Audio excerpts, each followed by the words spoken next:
আল্লাহ তোমার নবীর নাতি ইমাম হুসাইন যেই মাসে রক্ত দিল গো, ওই মাসে আমরা তোমার নবীর প্রেমে মাহফিলে বসলাম। তোমার নবীর নাতি হুসাইন যদি রক্ত দিতে পারে, সমস্ত আওলাদ পাকদেরকে যদি কারবালায় বিলীন করে দিতে পারে, আল্লাহ আমরা কি একটা রাত হুসাইনের প্রেমে দিতে পারবো না? আল্লাহ আমরা একটা রাত ইমামে পাকের প্রেমে দিলাম, মালিক আমাদেরকে ইমামে হুসাইনের উসিলায় মাফ কইরা দাও। এই আমার আব্বা জানিরা, বছরের শেষ মাসের নাম জিলহজ মাস, আর বছরের শুরুর মাসের নাম হলো মুহররম মাস। ভালো করে শুনবেন, দুটোটা মাস কুরবানির মাধ্যমে সংগঠিত হইল। বছরের শেষ মাসও কুরবানি দিয়া, বছরের শুরুর মাসও কুরবানি দিয়া, ঠিক না? এমন কুরবানি না একটা গরু জবাই করে দিলাম ওই কুরবানি না, একটা ছাগল জবাই করে দিলাম ওই কুরবানি না। কেমন কুরবানি রে, কেমন কুরবানি রে? আল্লাহ তাআলা বন্ধুরে ডাক দিয়া কয়, খালিল আমি আপনারে খলিল বানাইলাম গো, ও বন্ধু আমার জন্য আপনি কুরবানি দিয়া দেন। আল্লাহর খলিলে ডাক দিয়া কই, আল্লাহ আপনি যখন আমি খলিলের কাছ থেকে কুরবানি চান, এক একটা কুরবানি দেওয়া আল্লাহর খলিল শুরু করলো, এক একটা কুরবানি দেওয়া শুরু করলো। আল্লাহ এরপরও বলে, বন্ধুরে আমি আপনার প্রিয় জিনিসটা চাই। সুবহানাল্লাহ বলুন। আমি আপনার প্রিয় জিনিসটা চাই। বন্ধু আমার কি প্রিয় জিনিস কি? আল্লাহ তো বান্দার কাছ থেকে প্রিয় জিনিসই চাই। লা তানালুল বিররা হাত্তা তুনফিকু মিম্মা তুহিব্বুন। এই আল্লাহর বান্দা, আল্লাহর রাস্তায় যদি যাও তোমার নিজের প্রিয় জিনিসটা দাও। ও আল্লাহর বন্ধু খলিলুল্লাহ, আল্লাহ তাআলা আপনার কাছ থেকে প্রিয় জিনিস চাই। প্রিয় জিনিস কোনটা? আল্লাহর বন্ধু চিন্তা করলেন, সব তো দিলাম, এরপরও মালিক যখন প্রিয় জিনিস চাই, বুঝলাম আমার বেটা ইসমাইলকে আমার আল্লাহ চাই। আল্লাহু আকবার। আমার বেটা ইসমাইলের চাই। বাপ বেটার কত মোহাব্বতের বন্ধন, আল্লাহর প্রতি কত প্রেম। বাবাই গিয়া, আমার বাজান সংক্ষেপ করে বলছি, বাবাই গিয়া কয়, ও বাবা পুত্রে, আমার মালিকা আমারে ইমানের পরীক্ষায় ফালাইছে রে পুত। পুতই কয়, আব্বা কি পরীক্ষা? আমার আল্লাহ কয়, বাবা আমি আমার প্রিয় জিনিস আল্লাহর দরবারে কুরবানি দিতাম, এতগুলো দিলাম, এত কিছু কুরবানি দিলাম, তারপরও আমার আল্লাহ কয় প্রিয় জিনিস দিতাম। পুত্রে আমি 80 বছর বয়সে তোমারে পাইছি রে ফুত। ফুত মানুষই বিবাহ শাদী করার পরে 28 বছর 25 বছরে সন্তানের বাবা হয়। আমি হইতে পারি নাই, আল্লাহ আমারে 80 বছর বয়সে তোমার বাবা বানাইলো। আব্বু আমার আল্লাহ চাই আমি তোমারে আল্লাহর রাস্তায় কুরবানি দিতাম, তুমি কি বলো? আল্লাহর নবী খলিল বেটার কাছে বলতে দেরি ইসমাইল জাবিহুল্লাহ বলে, সাতাজিদুনি ইনশাআল্লাহ। আল্লাহু আকবার। ইয়া রাসূলুল্লাহ সাল্লাল্লাহু আলাইহি ওয়াসাল্লাম,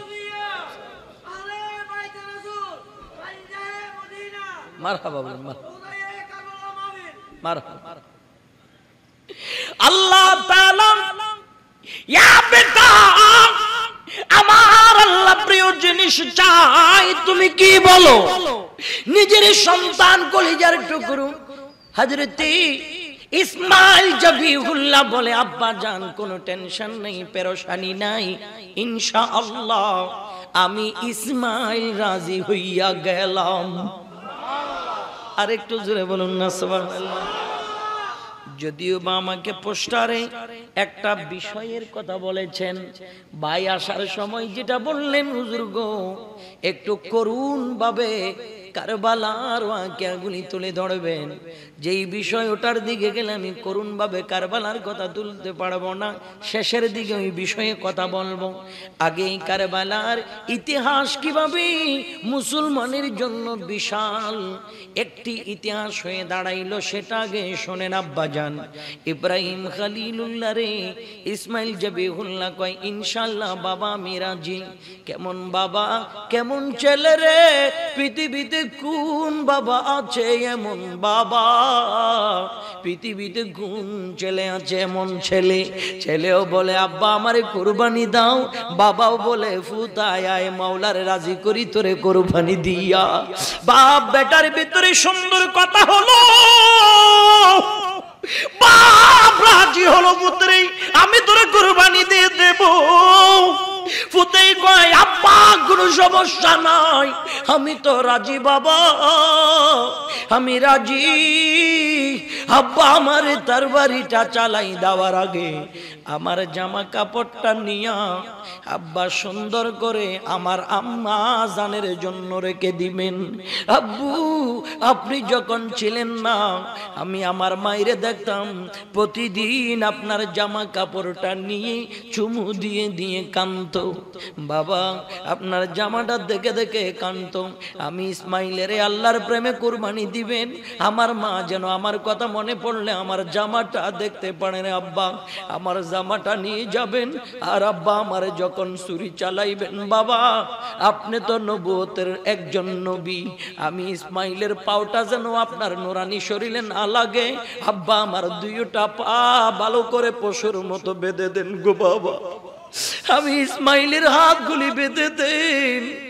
আমি যন্ত্রণায় যদি পা নাড়াই আমার বাবা আল্লাহর খলিলের গায়ে পা লেগে যাবে। আব্বা আমার পা যেন না লাগে গো, আব্বা আমাকে সুন্দর করে বেঁধে দেন, আমাকে সুন্দর করে বেঁধে দেন। এবার বলি আব্বা শুধু হাত পাও বাঁধলে হবে না, আপনি আমার কপালের চোখগুলি বাঁধেন, আপনার কপালের চোখগুলি বাঁধেন। কেন জানেন বাবা, বাপ বেটার ভেতরে একটা মহাব্বতের বন্ধন আছে। আমি যদি আপনারে দেখি, আপনি যদি আমারে দেখেন, বাপ বেটার মহাব্বতে আল্লাহর প্রেমে যেন কোনো বাধা হইয়া না দাঁড়ায়, আল্লাহর প্রেমে যেন কোনো বাধা হইয়া না দাঁড়ায়। আব্বা আমি যেন আপনাকে না দেখি, আপনি যেন আমাকে না দেখেন, আমার চোখ বাঁধেন, আমি আপনার চোখগুলো বেঁধে দেই রে আব্বা। বাপ বেটা সব কিছু ক্লিয়ার হলো। তার বাড়িটা নিয়ে সৈয়দনা ইমামে আলী মাকাম হুসাইনের ঘটনার আগে জিলহজ মাসে কি ঘটে যাচ্ছে দেখেন। তার বাড়ি নিয়ে আমার বাজান ইসমাইলের গলার উপর ছুরি চালাই ইব্রাহিম খলিলুল্লাহ। হাইরে ছুরি চালাই, নরম কণ্ঠের চামড়া ছিঁড়তে পারে না। ইয়া ছুরি এত দাঁড় দিলাম কেন কাটতে পারিস না? ছুরিটার আগের মাথায় আল্লাহর খলিল ছুটে ফেলাই দিলেন। একটা পাথরে পড়ে পাথর দুই টুকরা হয়ে গেল। ও ছুরি রে, আমার বেটা ইসমাইলের কেন কাটতে পারলি না? ছুরি জবাব দেয়া ইব্রাহিম আনা বাইনা আমরাইন, আমি ছুরি দুইজনের আদেশের মাঝখানে আছি, আমি ছুরি দুইজনের আদেশের মাঝখানে আছি। খলিল ইয়াকুলু ইয়াকতাই, খলিল আমাকে বলে জবাই কর। জালিল ইয়াকুলু লা তাকতাই, আমার আল্লাহ জালিলে কয় জবাই করিস না। ছুরি কই ও আল্লাহর বন্ধুরে, আমি কি খলিলের কথা শুনবো নাকি আমি জলিলের কথা শুনবো? আমি ছুরি তো দুই আদেশের মাঝখানে পইড়া গেলাম। আমি গরু কোন দিকে যাব আমি দিশাহারা হয়ে গেলাম। আমি যখন আরো ভালো করে ইসমাইলের জবাই করতে চাই রে, আমি ছুরি দেখেছিলাম ইসমাইলের কপালে আল্লাহর নবী আখিরি জামানার রাসূলের নূর মোবারক। আল্লাহু আকবার। ইয়া রাসূলুল্লাহ সাল্লাল্লাহু আলাইহি ওয়াসাল্লাম।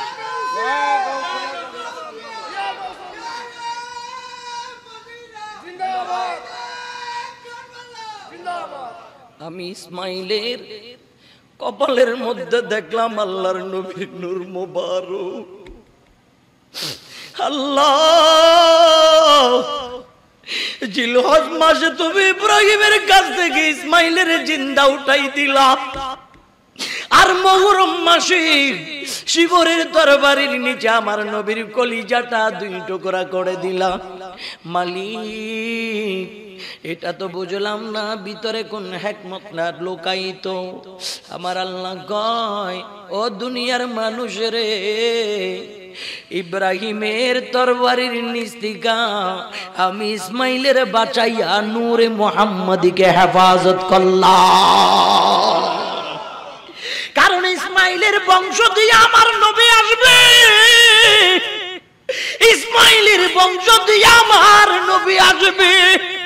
ইসমাইল যদি জবাই হয়ে যায় আমার নবী কোন দিক দিয়ে আসবে? ইসমাইলের মাধ্যমে আমি আমার নবীর জমিনে পাঠাইব।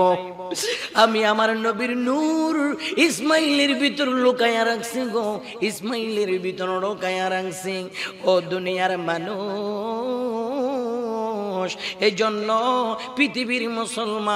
পৃথিবীর মুসলমান ইব্রাহিম খলিলুল্লাহ আল্লাহর ঘর কাবা যখন সংস্কার করে শেষ করার পরে আল্লাহর দরবারে হাত উঠাই দিয়েছিলেন, রব্বানা ওয়া বা'স ফীহিম রাসূলাম মিনহুম ইয়াতলু আলাইহিম আয়াতিকা ওয়া ইউআল্লিমুহুমুল কিতাবা ওয়াল হিকমা ওয়া ইউযাক্কিহিম ইন্নাকা আনতাল আজিজুল হাকীম। ইব্রাহিম খলিলুল্লাহ আল্লাহ তাআলার কাবা সংস্কারের পরে আল্লাহর কাছে কয়, আল্লাহ তোমার কাবা সংস্কারের পরে আমি খলিলুল্লাহ আল্লাহ তোমার কাছে চাই, আল্লাহ রে তোমার প্রাণ প্রিয় বন্ধু নবী কুল শিরোমণি প্যারা রসুলটাকে আমার বেটা ইসমাইলের বংশধর দিয়া পাঠাইও। ও আল্লাহ, ওই ইসমাইলের তুমি তরবারের নিচ থেকে উঠাই নিলা, জান্নাত থেকে দুম্বা ইসমাইলের জায়গায় শোয়াই দিয়া খলিলের তরবারের নিচে দিয়ে দিলাম। আল্লাহ, কারণ কি? আমার আল্লাহ সৈয়দানা ইসমাইলের জিন্দা রেখে আমার নবীর নূর মুবারক জিন্দা করেছে। সুবহানাল্লাহ। আর মুহররমের 10 তারিখ সৈয়দানা মাওলা হুসাইনকে এজিদের তরবারির নিচে দিয়া আমার নবীর দ্বীনকে আল্লাহ জিন্দা করেছে। ইসমাইল জবাই হলে নবীর নূর থাকতো না, হুসেন জবাই না হলে আমার নবীর দ্বীন জিন্দা হইতো না। একজনের জীবিত থাকার পিছনে আমার নবীর নূর জিন্দা হলো, আরেকজনের শাহাদতের বিনিময় আমার নবীর দ্বীন জিন্দা হলো, আমার নবীর দ্বীন জিন্দা হলো। আব্বাজান এ সাইয়েদানা মাওলা হুসাইন রাদিয়াল্লাহু তাআলা কেমন জাত তিনি ছিলেন, কেমন জাত। একদিন আল্লাহর প্যারা নবীজির পিঠ মোবারকে সাইয়েদানা হুসাইন বসে আছে। সাহাবীরা দেখে আমার নবীর পিঠে ইমাম হোসেনকে যখন দেখলেন বলে, রে হোসেন গো, এমন বাহন পাইলা দুনিয়ার কোনো বাহন এরকম হবে না। এই হাদিস বুখারী শরীফের মধ্যে এসেছেন। দুনিয়ার শ্রেষ্ঠ বাহনের মধ্যে হোসেন তুমি বসে আছো। পৃথিবীর মুসলমান, এই কথা সাহাবীরা বলার পরে আমার প্যারা নবী সরওয়ারে কায়নাত সাল্লাল্লাহু আলাইহি ওয়াসাল্লাম বলে, সাহাবীরা রে, তোমরা বাহনটা সেরা বলেছো, বাহনের উপর যিনি সওয়ারি হয়ে বসে আছে ইনি যদি সেরা না হয় এত সেরা বাহনের উপর বসতে পারে না। বাহন যেমন শ্রেষ্ঠ, বাহনে যিনি বসে আছে তিনিও, আওয়াজ বলেন না, তিনিও শ্রেষ্ঠ। ওই শ্রেষ্ঠ জাতে পাক ইমাম আলী মাকাম সৈয়দনা হোসাইন রাদিয়াল্লাহু তাআলা আমার বাজান পৃথিবীর মানুষকে কোন শিক্ষাটা দেয় দেখেন। আল্লাহর নবীর নূরানি সাহাবী হযরতে আমির মাবিয়া ইন্তেকাল করার পরে হযরতে ইমামে আলী মাকাম সৈয়দনা হোসাইন মদিনায় পাকে ছিলেন। আব্দুল্লাহ ইবনে জুবাইর, আব্দুল্লাহ ইবনে ওমর ওনারা মদিনায় পাকের মধ্যে ছিলেন, মদিনায় পাকে ছিলেন।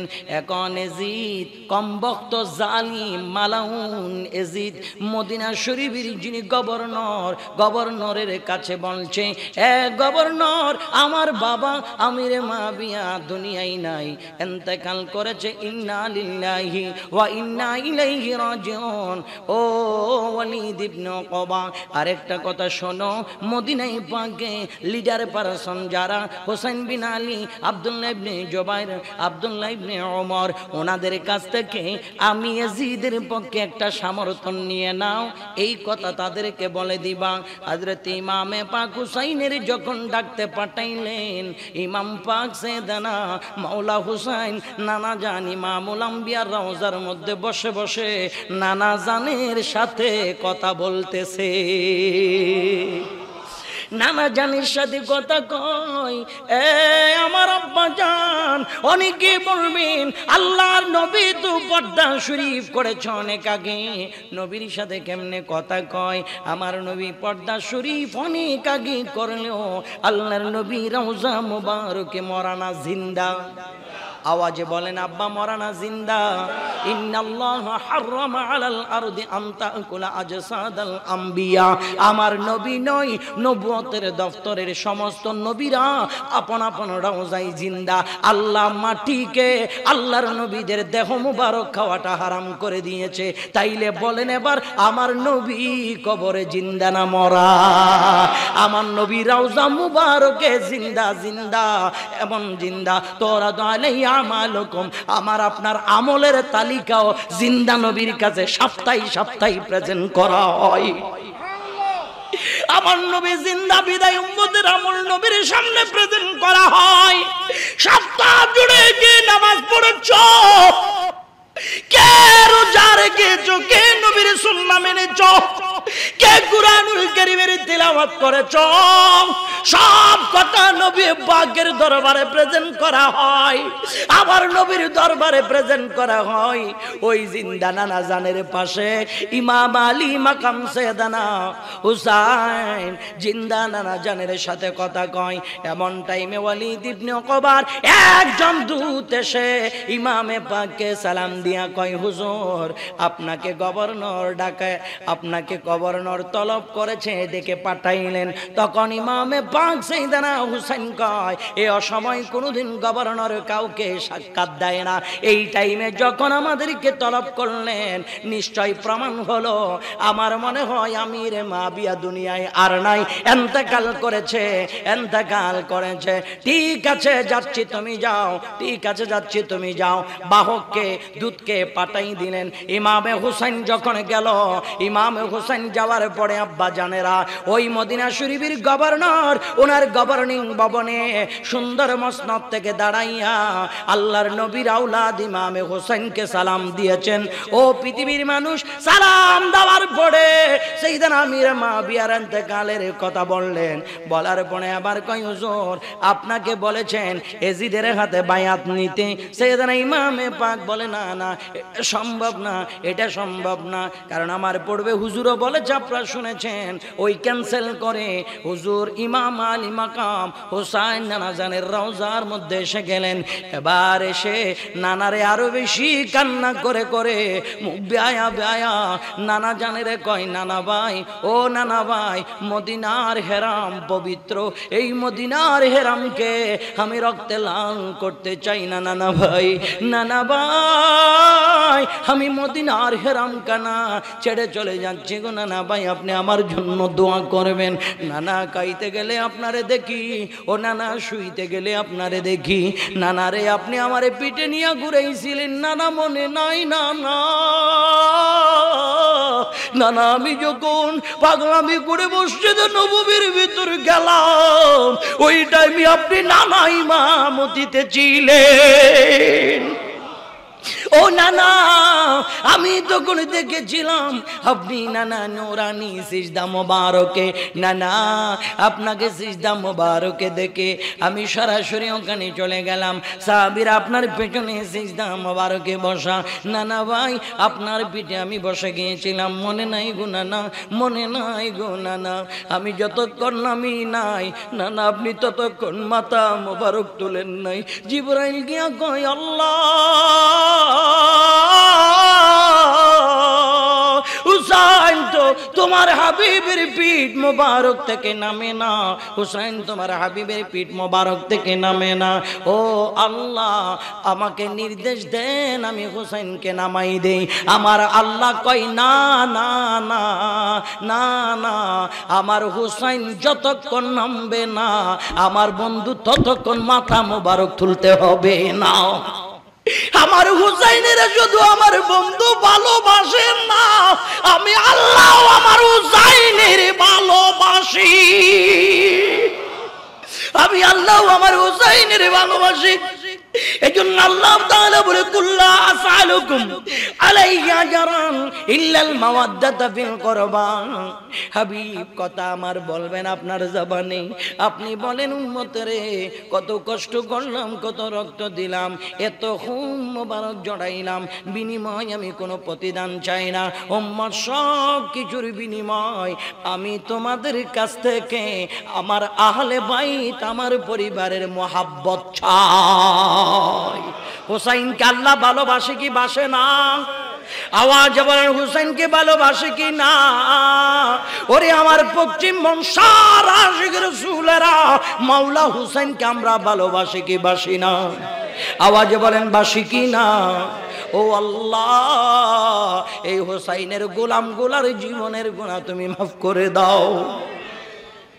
আমার বন্ধুর পিঠ মোবারক থেকে যতক্ষণ নামবে না, ও জিবরাইল, আমার হুসাইনকে নামাইতে হবে না, আমার হুসাইনকে নামাইতে হবে না, আমার হুসাইনকে নামাইতে হবে না।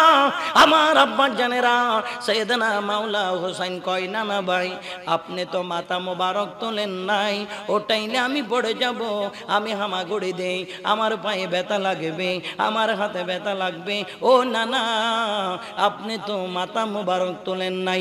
নানা রে, আজকে এই মদিনার হেরাম কানা ছেড়ে দিয়া আমি হুসাইনকে চলে যাইতে হচ্ছে। নানা, আপনি আমাকে একটু দয়া করে বিদায় দেন, আমারে বিদায় দেন নানা, বিদায় দেন। ও নানা, আমি আর মদিনায় থাকতে পারলাম না গো নানা। কানতে কানতে হুসাইন নানা জানির রওজায় ইমামে পাক সাইয়েদনা হুসাইন বেহুশ হইয়া পড়া গেছে। হযরত হুসাইনের জন্য আল্লাহর নবী রওজা শরীফ থেকে হাত উঠাই দিয়া আমার নবী কয়, আল্লাহুম্মা আতিল হুসাইনা সাবরা ওয়া আজরা। আমার আল্লাহ, আমার নাতি হুসাইনের তুমি ধৈর্য সবর দান করো, আমার নাতি হুসাইনের ধৈর্য দান করো, সবর দান করো। এই আব্বা জান, আপনার আমার প্রশ্ন থাকতে পারে, সব মানুষের মধ্যে বেশ আর কম ধৈর্য থাকে মোটামুটি। আল্লাহর নবী ইমামে হুসাইনের ধৈর্যের জন্য কেন দোয়া করলেন? আল্লাহর নবী কেন দোয়া করলেন? ধৈর্য তো বেশার কম সবার থাকে। ও পৃথিবীর মুসলমান, একজন বাবা মারা যায়, একজন বাবা মারা যায়, ছেলে সইতে পারে না।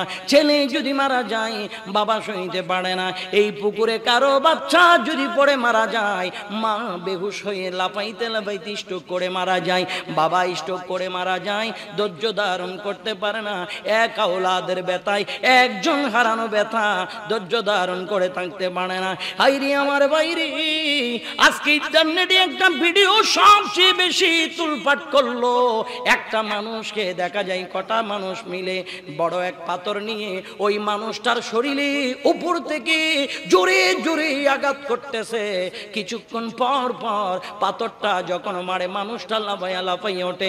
নিশ্চয়ই মানুষটার যদি কোনো ছেলে মেয়ে, মানুষটার যদি কোনো পরিবার থাকে, সইতে পারবে না রে, সইতে পারবে না।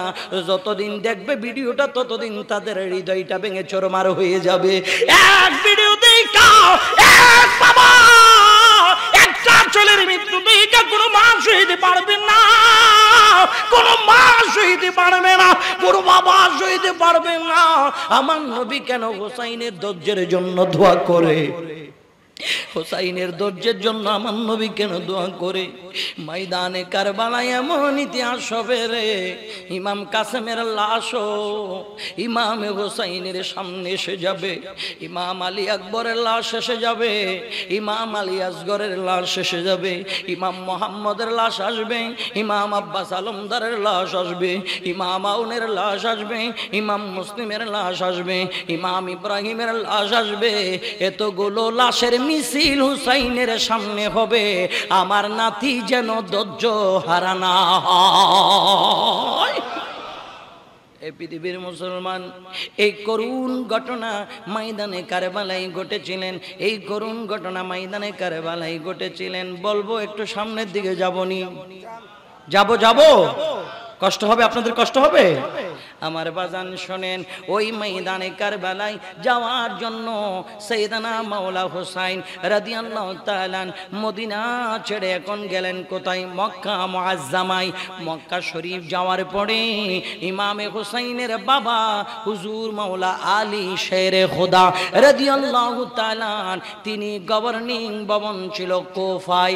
ওই সুবাতে কুফার মানুষগুলি মাওলা আলীর বড় আশেক খবর পেয়েছে শেরে খোদা আলীর বেটা মাওলা হোসাইন মদিনা ছেড়ে মক্কা মুআজ্জামার মধ্যে এসেছেন।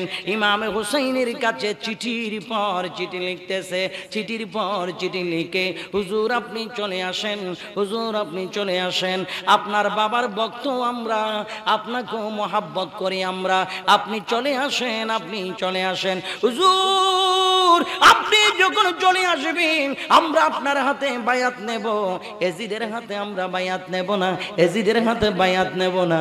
আপনি যদি না আসেন আমরা বাধ্য এজিদের হাতে বায়াত নিতে। কাল কিয়ামতের ময়দানে আল্লাহর হাবিব যখন প্রশ্ন করবে তখন আমরা জবাব দেব, ইয়া রাসূলুল্লাহ আমরা আপনার নাতি হোসেনকে ডেকেছিলাম, উনি আসে নাই, এজন্য আমরা এজিদের হাতে বায়াত নিলাম, এজন্য আমরা এজিদের হাতে বায়াত নিলাম। এই কথাগুলি যখন চিঠির বক্তব্য, এই কথাগুলি যখন লিখে লিখে পাঠায়, তখন সাইয়েদনা মাওলা হুসাইন চিন্তা করলেন আমার নানা জানের উম্মতদেরকে এভাবে ছেড়ে দেওয়া যায় না, এভাবে মুসিবতে রাখা যায় না।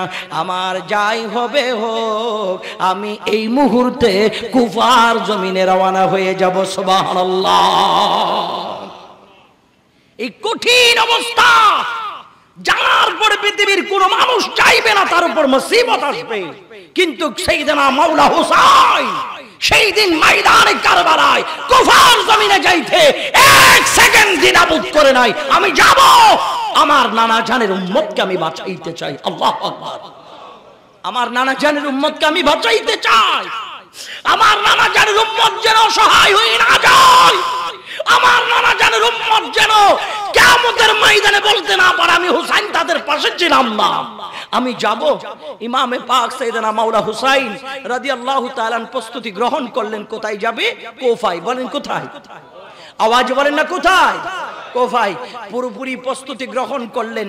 এমন টাইমে আব্দুল্লাহ ইবনে জুবাইর, আব্দুল্লাহ ইবনে ওমর দাঁড়িয়ে বলে, হুজুর আপনি যে চলে যাচ্ছেন আমাদেরকে এতিম বানাই যাইয়েন না, আপনি থাকলে আপনার দিকে তাকাইলে আমাদের কলিজা ঠান্ডা হয়, রসুল হারিয়ে যেই ব্যথা পেয়েছি আপনাকে দেখলে কিছুটা ব্যথা কমে যায়, আপনি দয়া করে যাবেন না, আপনি যাইয়েন না। হুজুর আপনার যদি বেশি যেতে মন চায় তাহলে একজন প্রতিনিধি কি আপনার পক্ষ থেকে আগে ওখানে পাঠানো যায় না? না, একজন প্রতিনিধি পাঠানো যায় না। কঠিন সিচুয়েশন জানার পরে একজন আরেকজনের পক্ষ হয়ে কোনো ভাই বলো বন্ধু বলো মোকাবেলা করার জন্য কেউ যাবে না, বলবে কি নিজে বাঁচলেই বাপের নাম। কথা কোন ঠিক কিনা? নিজে বাঁচলে বাপের নাম, প্রয়োজন নাই, যাব না, এই কথা বলে সবাই পিছপাও হয়। আর মাওলা হুসাইন যখন বলেছে, এমন টাইমে হযরতে ইমাম মুসলিম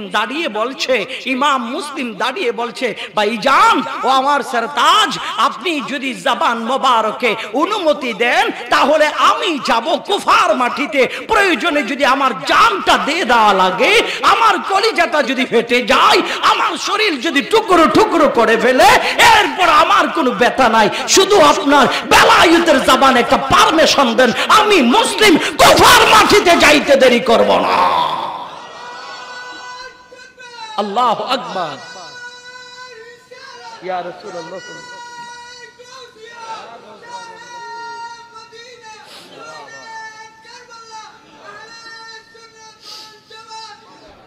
সাইয়েদনা ইমাম মুসলিম রাদিয়াল্লাহু তাআলা তিনি দাঁড়িয়ে গেলেন।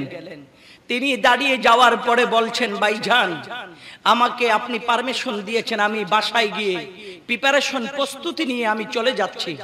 উনি ওনার মতো প্রিপারেশন প্রস্তুতি নিয়ে আমার ভাইজান কুফার দিকে রওনা হবে। ছোট্ট ছোট্ট দুটো জাদুমণি, ইমাম ইব্রাহিম, ইমাম মুহাম্মদ, এই দুটো হচ্ছে ইমাম মুসলিম রাদিয়াল্লাহু তাআলা আনহুর সাহেবজাদা। এক 8 বছরের, আরেক হলো 6 বছরের। দুই শাহজাদা দাঁড়িয়ে বলে, আব্বু আপনি কোথায় যাচ্ছেন? ইমামে মুসলিম বলেছে, বেটারে আব্বু তোমার চাচ্চু ইমামে হোসাইন রাদিয়াল্লাহু তাআলা আমাকে পারমিশন দিয়েছে, আমি নির্দেশিত হয়েছি, আমাকে নির্দেশ দিয়েছে আমি যেন কুফায় যাই। কুফার পরিস্থিতিতে আমি দেখে শুনে তোমার চাচ্চুকে যেন আমি খবরটা জানাই। আমি ওখানে যাওয়ার জন্য রেডি হচ্ছি, বাবা আমাদেরকে নিয়ে যাওয়া লাগবে। ছোট ছোট বাচ্চারা বলে, বাবা আমাদেরকে নিয়ে যাওয়া লাগবে। হাই হাই, এই বাচ্চার প্রতি আদর দরদ মমতা, এটা কত বড় নিয়ামত। কিন্তু আমরা এখন অনেক মা বাবা পর্যন্ত কাপুরুষ হয়ে গেছে, অনেক মা বাবা পর্যন্ত কাপুরুষ হয়ে গেছে।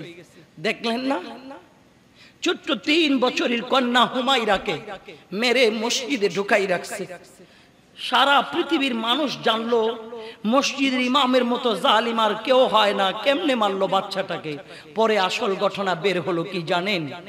সেই হুমায়রা ছোট্ট বাবুনির মা, যে পরকীয়ায় আসক্ত হয়ে, নিজের দেবরের সাথে পরকীয়ায় আসক্ত হয়ে যেই সন্তানটা 10 মাস 10 দিন পেটে রেখেছিল, ওই সন্তানকে গলা টিপে মেরে কান কেটে আরেকজনকে লাগাই দেওয়ার জন্য, আরেকজনকে পাশানোর জন্য মসজিদে লাশ ঢুকাই রেখেছে।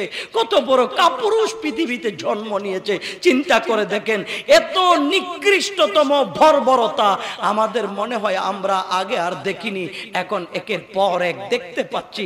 অথচ একটা সন্তান পাওয়ার জন্য গোটা দুনিয়ার মানুষ কত কান্নাকাটি করে। কথা বলেন ঠিক কিনা? কত কান্নাকাটি করে। হাইরে মা, তোর কলিজাটা কেমনে মারলো, আদরের জাদুমণিটারে কেমনে তুই কান কেটে নিলি, লজ্জাস্থান কেটে নিলি, ছোট্ট মাসুম শিশুটাকে। ও পৃথিবীর মুসলমান, এজন্য সাইয়েদনা হোসাইন রাদিয়াল্লাহু তাআলা ময়দানে কারবালায় যে শিক্ষাটুকু দিয়েছে না আব্বাজান, শুধু একটা শিক্ষা না, ইমামে পাক সেই মক্কা মুআজ্জামা, মদিনা মুনাওয়ারা, ওখান থেকে মক্কা মুআজ্জামা, ওখান থেকে কুফা, ওখান থেকে কারবালা, ওখান থেকে আল্লাহর হাবিবের দিদারের জন্য শাহাদাতের মাকাম, এই পর্যন্ত ইমামে পাকের প্রত্যেকটা কদম কদম কদম কদম এক একটা রাসূল পাকের উম্মতের জন্য নাজাত পাওয়ার জন্য এক একটা শিক্ষা। জোরে জোরে কোন সুবহানাল্লাহ।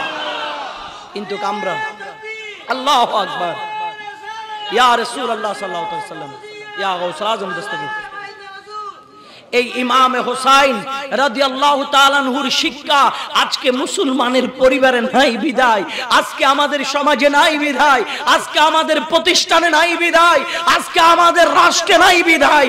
আমরা কাপুরুষের মতো হয়ে গেছি। বর্বর আচরণ যেগুলো আইয়ামে জাহিলিয়াতের যুগে করেছিল, ওই আচরণ এখন আমরা দেখতে পাচ্ছি।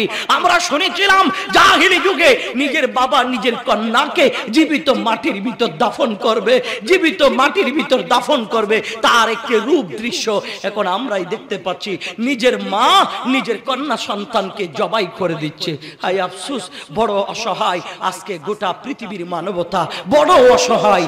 এটা থেকে বাঁচার, পরিত্রাণ পাওয়ার শিক্ষা শুধু একটা, কারবালার মাহফিল শুনে আমরা 2-4 ঘন্টা চোখের পানি ছেড়ে দিয়ে আবেগ আপ্লুত হয়ে কেঁদে কেঁদে শুধু বুক বাসাইলে চলবে না। ইমামে পাকের শিক্ষা আমি যদি আমার পরিবারে, আমার ছেলেদেরকে, আমার মেয়েদেরকে, আমার বাবাকে, আমার প্রতিষ্ঠানে, আমার কর্মচারীকে আমি যদি শিক্ষায় শিক্ষিত করতে পারি, তাহলে এই দেশ প্রকৃতপক্ষে সোনার বাংলা, প্রকৃত সোনার দেশ হবে, ঠিক কিনা? আর না হয় নামেই থাকবে সোনার বাংলা, আচরণ হবে কাপুরুষের মতো। আজকের যেটা দেখছেন কিভাবে, আপনারা দেখছেন এটা ভিডিওটা, একটা বিশাল পাথর এভাবে উপরের দিকে ওঠায়, এমন ভাবে জোরে আঘাত করা হচ্ছে, একবার নয় বেশ কয়েকবার, কয়েকজন মিলে। আই আফসোস, আবার ওই দিক দিয়ে মসজিদের ইমামকে ডাইরেক্ট চাকু তরবারি দিয়ে আঘাত, এই দিক দিয়ে ছোট্ট হুমায়রাকে ডাইরেক্ট জবাই করে কান কেটে গলা টিপে হত্যা করা। এই আচরণগুলি মানুষ কেমনে করে? যখন মানুষের মনুষ্যত্ব হারিয়ে ফেলে, মানুষের কলব যখন মৃত হয়ে যায়, হেদায়েতের নূর যখন থাকে না, মানুষের এই কলবে যখন মরিচা পড়ে যায়, গোমরা হয়ে যায়, সেই মানুষের চোখে অন্ধকার দেখতে পায়। সেই মানুষ মানবতা শব্দ বুঝে না, আন্তরিকতা বুঝে না, সুসম্পর্ক বুঝে না, শ্রদ্ধাবোধ বুঝে না, একজন অপরজনের প্রতি ভালোবাসা এটা বুঝে না। মানুষ কাপুরুষে রূপান্তরিত হয়, ঠিক কিনা? কাপুরুষে রূপান্তরিত হয়। সাইয়েদনা ইমামে পাক হুসাইন রাদিয়াল্লাহু তাআলা পারমিশন দিলেন, মুসলিম তুমি যাও, গিয়ে ওখানে কারবালার ময়দান, কুফার জমিন পরিদর্শন করে এসে তুমি আমাকে কবরটুকু দিবা, না হয় ওখান থেকে চিঠি পাঠিয়ে ওখানকার খবর জানাবা। হযরত ইমাম মুসলিম কয়, ভাইজান আমি আপনার আদেশ পেয়েছি, আমি রওনা হচ্ছি, কিন্তু দুটো মাসুম বাচ্চা তো আর ছাড়েন, মাসুম বাচ্চা তো আর ছাড়ে না। মাসুম বাচ্চাগুলি বলে, আব্বু আমরা ঘুম থেকে উঠলে আপনার চেহারা দেখি, বাচ্চারা তো বাবার পাগল। কথা বলেন ঠিক কিনা? 5 বছর, 7 বছর, 3 বছর, 4 বছর, এই বাচ্চাগুলি বাবা মা ছাড়া আর কিছুই বুঝে না। কত দরদ, কত আদর, কত কিছু করে মা বাবার সাথে। এই দুটো বাচ্চা কয়, আব্বু আমাদেরকে ফেলে যাবেন না বাবা। বাবা আপনি যদি আমাদেরকে ফেলে চলে যান, তাইলে আমাদেরকে কে গোসল করাই দিবে, আমাদেরকে কে পোশাক পরাই দিবে, আমাদেরকে কে খাবার খাওয়াই দিবে, আমাদেরকে কে ঘুম পাড়াই দিবে, আমাদেরকে কে কুলে করে আদর করবে? আব্বু আমাদেরকে কি সাথে নিয়ে যাওয়া যায় না? আমাদেরকে নিয়ে যাওয়া যায় না? ইমামে মুসলিম রাদিয়াল্লাহু তাআলা বলছে, বাবা জায়গাটা তো তেমন ভালো না, জানি না ওখান থেকে আমি জীবিত ফিরে আসতে পারি কিনা। আব্বু তোমার যে অবস্থা হবে আমাদের একই অবস্থা হবে, আমরা আমার বাবাকে ছাড়া থাকবো না, বাবা আমাদেরকে নিয়ে যাও, বাবা আমাদেরকে নিয়ে যাও। তখন ইমামে মুসলিম রাদিয়াল্লাহু তাআলা নিজের 2 সাহেবজাদাকে নিয়ে কুফার জমিনের দিকে রওনা হয়ে গেছে। সুবহানাল্লাহ, কুফার জমিনের দিকে রওনা হয়েছে। সেই কুফার মাটিতে ইমাম মুসলিম রওনা হয়ে যাওয়ার পরে কুফার মানুষগুলি একের পর এক একজন আরেকজন থেকে খবর শুনেছে। ইমাম মুসলিম ইমামে হুসাইনের প্রতিনিধি হয়ে কুফায় আসলেন। চলো চলো হযরত হুসাইনের পক্ষে ইমাম মুসলিমের হাতে আমরা বায়াত গ্রহণ করি গো, ইমাম মুসলিমের হাতে বায়াত গ্রহণ করি। এক এক লাইন ধরে ধরে আমার বাজান চলে গেছে ইমাম মুসলিমের হাতে বায়াত নেওয়ার জন্য। আমি সংক্ষেপ করে বলছি, প্রায় 40,000 কুফার মানুষ হযরত ইমাম মুসলিমের হাতে বায়াত গ্রহণ করলেন। এর ভেতরে আমার বাজান কুফার যিনি গভর্নর ছিল হযরত নোমান বিন বশির, নোমান বিন বশিরকে লোকজন গিয়ে এজিদের পক্ষে যারা, তারা গিয়ে বলে, এরে গভর্নর আপনি কি দেখেন না আপনি কি দেখেন না অনেক মানুষ এজিদের বিরুদ্ধে হোসাইনের পক্ষ নিল, আপনি নীরব ভূমিকা পালন করেন, ঘটনা কি? নীরব ভূমিকা পালন করেন, ঘটনা কি? হযরত নোমান বিন বশীর জবাব দেয়, ইয়া ইয়াজিদের পক্ষের লোকেরা, আমি ইয়াজিদের চাকরি করি ঠিক আছে, তবে আমি ইয়াজিদকে খুশি করতে গিয়া আওলাদ রাসূল ইমাম মুসলিমের বিরুদ্ধে কোনো কথা জবানে বের করতে পারবো না, কারণ ওই আওলাদ রাসূল যদি একবার যদি অভিশাপ দেয় আমার জন্য আল্লাহর জান্নাত হারাম হয়ে যাবে। না না, আমি মুসলিমের বিরুদ্ধে দাঁড়াইতে পারবো না, কারণ আওলাদ রাসূল যার জন্য দোয়া করবে, আওলাদ রাসূলের দোয়া বেপরে যায় না, আওলাদ রাসূলের দোয়া বেপরে যায় না। ওই আওলাদ রাসূল এমন একটা জাত, এমন একটা জাত যেই জাতকে আল্লাহ তাআলা পবিত্র রেখেছেন। ইন্নামা ইউরিদুল্লাহু লিইয়ুযহিবা আনকুমুর রিজসা আহলাল বাইতি ওয়া ইউতাহিরাকুম তাতহীরা। সুবহানাল্লাহ বলা যাবে না? আর একটু জোরে বলুন না সুবহানাল্লাহ। আজকে মনে হয় একটু রাত বেশি হয়ে গেছে না? ঘটনা হইছে আপনার রাত হয়ে গেলে যতই চেষ্টা করি না কেন কিন্তু শ্রোতারা এনার্জি কমে যায়, শ্রোতা না বক্তারও তো এনার্জি কমে যায় না, কিন্তু উচিত ছিল আরেকটু আগে বেড়ে করার জন্য।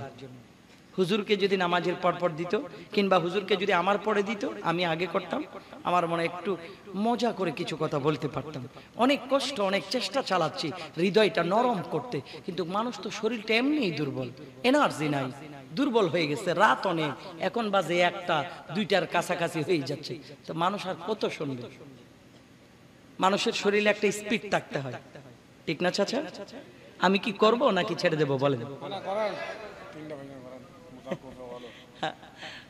আমার ভাই খুব আশেক মানুষ, 3টা পর্যন্ত, 3টা না, আমি একেবারে ফজর 5টা পর্যন্ত রাজি, কিন্তু পাবলিক যদি থাকে, পাবলিকের ভিতরে যদি প্রেম মহাব্বত দেখা যায় 5টা করলেও কোনো আপত্তি বলেন না? কোনো আপত্তি আছে? থাকবেন ইনশাআল্লাহ। আল্লাহ আপনাদেরকে কবুল করুক, আমিন। আর একটু মহাব্বত বলুন আমিন। মাঝে মধ্যে একটু দেখতে হয় আপনারা ঘুমিয়ে গেছেন নাকি জিন্দা আছেন। যদি ঘুমাই যান তাইলে কথা বলে মজা পাবো না, এই জন্য একটু নাড়া দিলাম। আল্লাহ কবুল করুক, আমিন বলুন। হযরত ইমাম মুসলিম যখনই চলে গেলেন, এবার নোমান বিন বশীর বলে, আমি আওলাদ রাসূলের বিরুদ্ধে বলে জাহান্নাম নির্দিষ্ট করতে চায় না, জান্নাত হারাম করতে চায় না, কারণ ওই আওলাদ রাসূল অভিশাপ দিনে বাঁচবো না। যে আওলাদ রাসূলকে আল্লাহ তাআলা সমস্ত নেপাকি দূর করে পবিত্র ঘোষণা দিয়েছে, সুবহানাল্লাহ। আর একটু জোরে বলুন না সুবহানাল্লাহ। আওলাদ রাসূল পাক না নাপাক? আওয়াজ বলেন, পাক না নাপাক? আওলাদ রাসূল পবিত্র। ওই পবিত্র জবানে যদি আমার বিরুদ্ধে একটা কথা আল্লাহর বইলা দেয়, পবিত্র জবানে যদি একটা কথা আমার নবীর বইলা দেয়, আমার তুই গভর্নর গিরে রাখবে না, আমার সব অস্তিত্বগুলি বিলীন হয়ে যাবে রে, সব অস্তিত্বগুলি বিলীন হয়ে যাবে। আমার গভর্নর গিরি লাগবে না, চলে গেলে চলে যাক, আমি 1 সেকেন্ডের জন্য আওলাদ রাসূল ইমাম মুসলিমের বিরুদ্ধে দাঁড়াইতে পারবো না। মহাব্বত বলেন কি? 1 সেকেন্ডের জন্য আমি ইমাম মুসলিমের বিরুদ্ধে আমি দাঁড়াইতে পারবো না। যদি আমার গভর্নরগিরি চলে যায়, আমাকে যদি ফাঁসির মঞ্চে দাঁড়াইতে হয়, আমি তাও রাজি। তারপর আওলাদ রাসূলের বিরোধিতা করতে পারবো না। আওলাদ রাসূলের বিরোধিতা করলে আল্লাহর লানত তার উপর টিকে না। ইন্নাল্লাযীনা ইউযুনাল্লাহ ওয়া রাসূলাহু লাআনাহুমুল্লাহু ফিদ দুনিয়া ওয়াল আখিরাহ।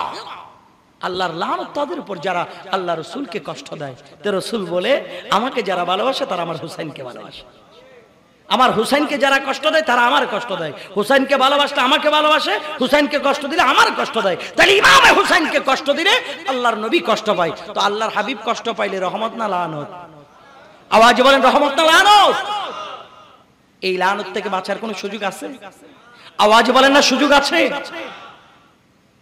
হযরত ইমাম মুসলিমের পেছনে এভাবে কুফার মানুষগুলি দলে দলে কাতার বন্দী হইয়া ইমাম মুসলিমের হাতে বায়াত গ্রহণ করেন। হযরতে নোমান বিন বশির কয়, না না না না না, আমি আওলাদ রাসূলের বিরুদ্ধে কিছু বলতে পারবো না। তোমাদের যদি লাগে তাইলে তোমরা দামেস্কে গিয়া এজিদের কাছে গিয়ে তোমরা বলো, এজিদ যেন আমাকে সরিয়ে কাউরে বসাই দেয়, আমার কোনো আপত্তি নাই। এজিদের দোসরেরা, কমবক্ত মারাউনের বাচ্চারা দামেস্কে গিয়ে এজিদকে বলে দেয়, এজিদ, ও এজিদ রে, এই গভর্নিং ভবনে তুমি বসে আছো, দামেস্কে ওই দিক দিয়ে কুফা তোমার হাত ছাড়া হয়ে যাচ্ছে। কুফার গভর্নর যারে বানাইলা, ইনি তো তোমার বিরুদ্ধে আওলাদ রাসূলের পক্ষে। যদি কুফার জমিন যদি তোমার হাতে রাখতে চাও, তাইলে তুমি বসরার গভর্নর তোমার ভাই ওবাইদুল্লাহ জিয়াদ জিরি, তাকে তুমি ওই কুফার মধ্যে পাঠিয়ে দাও, আর বসরার মধ্যে কাউকে ভারপ্রাপ্ত গভর্নর বানিয়ে দাও। এজিদ ওবাইদুল্লাহ জিয়াদকে ডাকলেন, ডেকে বলে, ভাই ওবাইদুল্লাহ জিয়াদ, 500 সৈন্য সেনা নিয়ে তুই কুফার জমিনে চলে যা। বসরার গভর্নর তুই থাকবি, আসা পর্যন্ত ভারপ্রাপ্ত তোর ছোট ভাই ওসমান বিন জিয়াদকে তুই গভর্নর বানাই দে। আমার বাবারা, ওবাইদুল্লাহ জিয়াদ আর বসরার জামে মসজিদে দাঁড়াইয়া লোকজনের উদ্দেশ্যে বলে, আমি আরো একটা বসরার পাশাপাশি কুফার গভর্নরই পাইলাম, আমি সেখানে চলে যাই। আমার ভাইয়ের কথা যদি না মানো, আমি আসার পরে তার শাস্তি মৃত্যুদণ্ড, সুতরাং কেউ আমার ভাইয়ের বিরুদ্ধে যাবা না। এই কথা বলে তিনি এবার কুফার জন্য রওনা হইলেন। আমার বাজান 500 সৈন্য সেনা লইয়া কুফার দিকে রওনা হলেন। হতে হতে এক জায়গায় গিয়ে দাঁড়াইলো, যেই জায়গার নাম হলো কাদেসিয়া। জায়গার নাম কি? জায়গার নাম কাদেসিয়া। ওটা একটা চমহনি। এটা কি? চমহনি। একদিকে সিরিয়া, আরেকদিকে মদিনা, আরেকদিকে মক্কা, আরেকদিকে হলো কুফা। কুফার রাস্তার দুই পাশে অসংখ্য কুফার মানুষগুলি দাঁড়ায় আছে, কারণ ইমামে মুসলিম এখান থেকে ইমাম হুসাইনের কাছে চিঠি লিখেছেন, ভাইয়া আর দেরি করা যাবে না, আপনাকে দেখি নাই, আমাকে পাইয়া সবাই পাগল হয়ে গেছে, আমাকে পাইয়া পাগল হয়ে গেছে। 40,000 মানুষ আমার হাতে বায়াত গ্রহণ করেছে। ভাইয়া রে, আপনাকে পাইলি মনে হয় কলিজাটা বের করে দিয়ে দিবে। ও ভাইয়া, আপনি তাড়াতাড়ি চলে আসেন। ইমাম মুসলিমের চিঠি পেয়ে সাইয়েদনা ইমাম হোসেন আমার বাজান মক্কা মুআজ্জামা থেকে রওনা হয়ে গেলেন। এই দিক দিয়ে ওবাইদুল্লাহ জিয়াদ কুফার দিকে রওনা হচ্ছে। ওরে আমার আদরের ছোট ভাই রে, একটু করে ভালো না লাগলে উঠে যাও, এরপর নবীর বাগানে বিশ্রী কোনো আচরণ করে গুনাহগার হইয়া না। তোমার দুটো কদমের মধ্যে হাত রেখে বলি, এটা এমন একটা জায়গা, খুদার কসম করে বলি, এই জায়গায় যদি নিয়তটা পরিষ্কার করে আল্লাহর কাছে যদি আওলাদ রাসূলের ওসিলা দিয়ে চাও, আল্লাহ তোমাকে খালি হাতে ফিরাইবে না। আল্লাহ তোমাকে খালি হাতে ফিরাইবে না। এই নবীর বাগানটা হাসি ঠাট্টা করে নষ্ট করে দিও না। রাত বাজে 2টার কাটা কাটা কাছাকাছি, হাসি ঠাট্টা করে নষ্ট করে দিও না। ভালো না লাগলে উঠে চলে যাও, আমি জোর করে তোমারে বসতে বলি না। ভালো লাগলে একটু করে শোনো, আদবার বিনয় দিয়ে দিলের কানটা লাগাই দিয়া আমার বাজানে বারো ওবাইদুল্লাহ জিয়াদ চলে যাচ্ছে কাদেসিয়া থেকে কুফার দিকে। 500 সৈন্য সেনা যেগুলো নিয়ে এসেছিল, ওই সৈন্য সেনা সব গোটা নিয়ে যায় নাই, সবাইকে রেখে মাত্র 17 জন নিয়া, কয়জন? 17 জন, মাত্র 17 জন নিয়া তিনি যাবে কুফার রাস্তায়। পোশাকও আগের টানাই, পোশাকও পাল্টাই ফেলেছেন, কারণ ইমাম হুসাইনরা যেই পোশাক পরে গো সুন্নতি পোশাক, এই পোশাক পরেছেন, কারণ পোশাক দেখলে কুফার মানুষ বলতে পারবে আমি হুসাইন না, আমি হুসাইন না।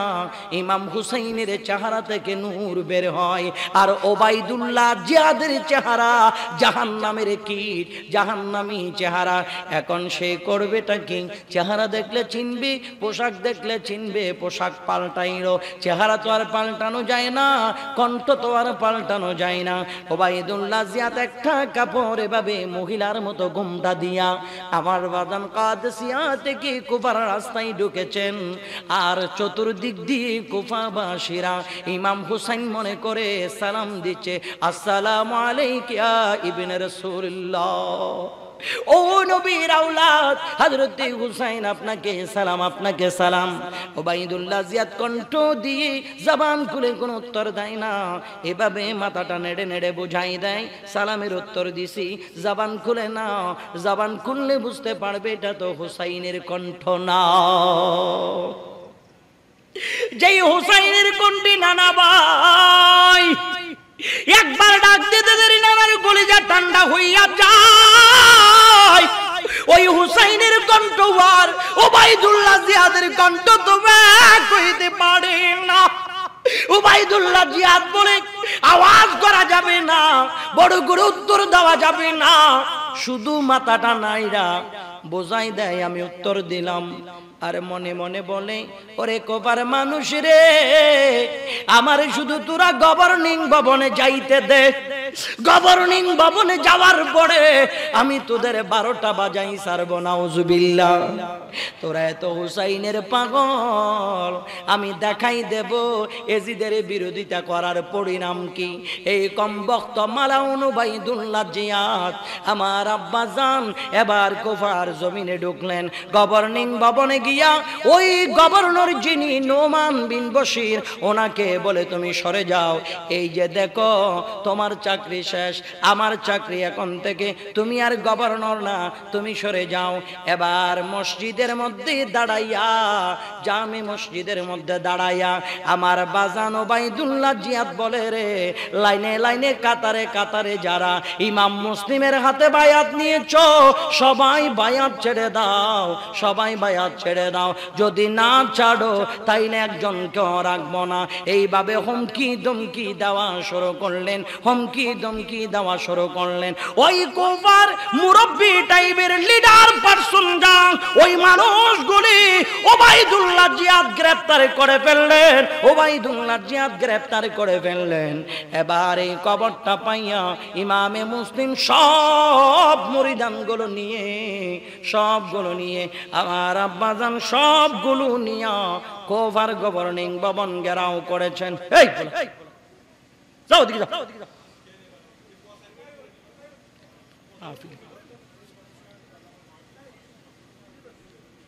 আল্লাহুম্মা সাল্লি আলা মাওলানা মুহাম্মদ ওয়া আলা আলি সাইয়্যিদিনা আলী কান্দে, ফাতেমা কান্দে, কান্দে আল্লাহর ত্রিভুবন। ইমাম হুসাইনের রক্তের বিনিময় জিন্দা হলো মদিনার ইসলাম। আল্লাহুম্মা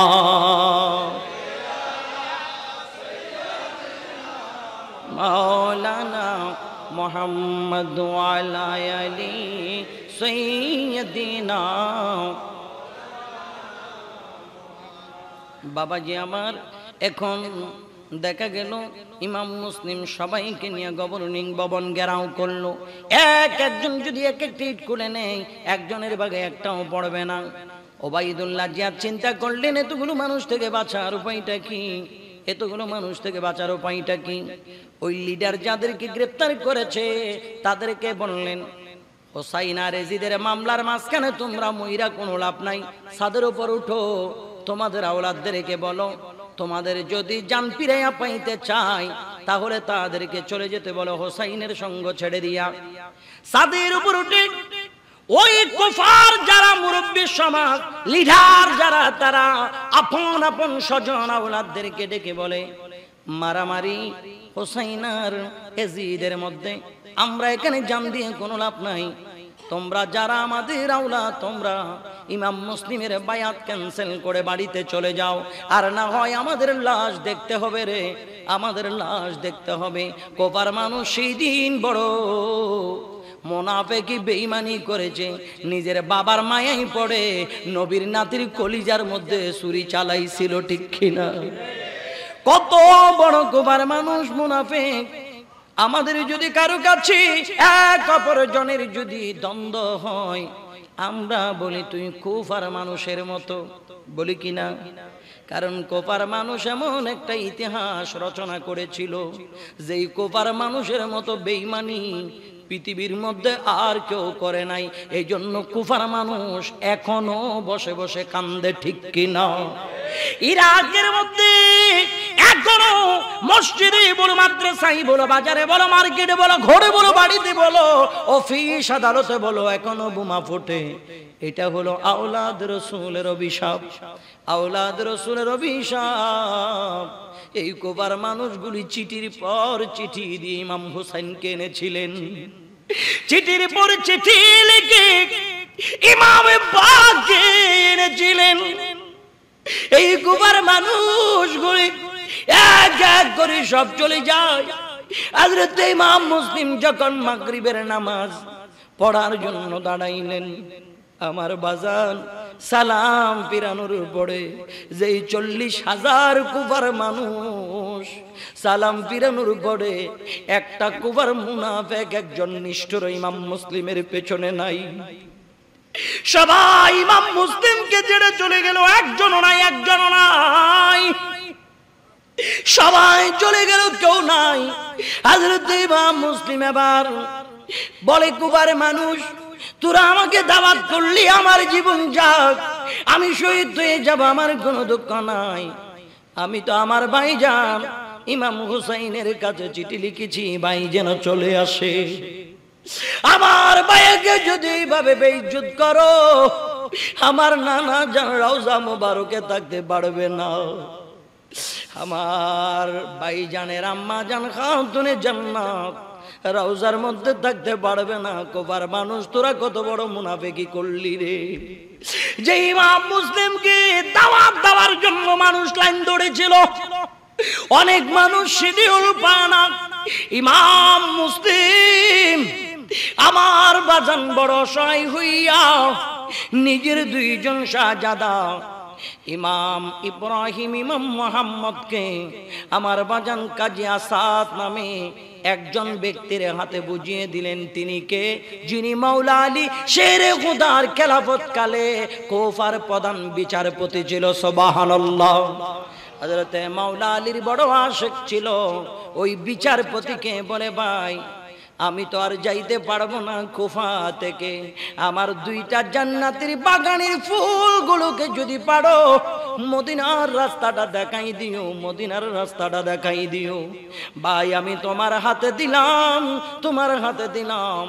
আমার বাজান দেওয়ার পরে অনেক লম্বা, এখানে সংক্ষেপ করে আমি বলছি শোনেন। ইমাম মুসলিম এবার কুফার ওলি গলি গলি হাটে মানুষের দরজা গুলি ভিতরে দিয়ে সিটকানি লাগাই দিছে, বন্ধ হয়ে গেল। একটা দরজা খোলা নাই, একটা দরজাও খোলা নাই, সব দরজাগুলো বন্ধ হয়ে গেল। ইমাম মুসলিম কয়, ও কুফার মানুষ, আমার দাওয়াত দেওয়ার শিডিউল চাইছিলি, আমি শিডিউল দিতে পারি নাই। আজকে নবী বংশের আওলাদদেরকে দাওয়াত দিয়া দরজা বন্ধ করে দিলি, কালকে কিয়ামতের ময়দানে নবীরে কেমনে চেহারা দেখাইবি?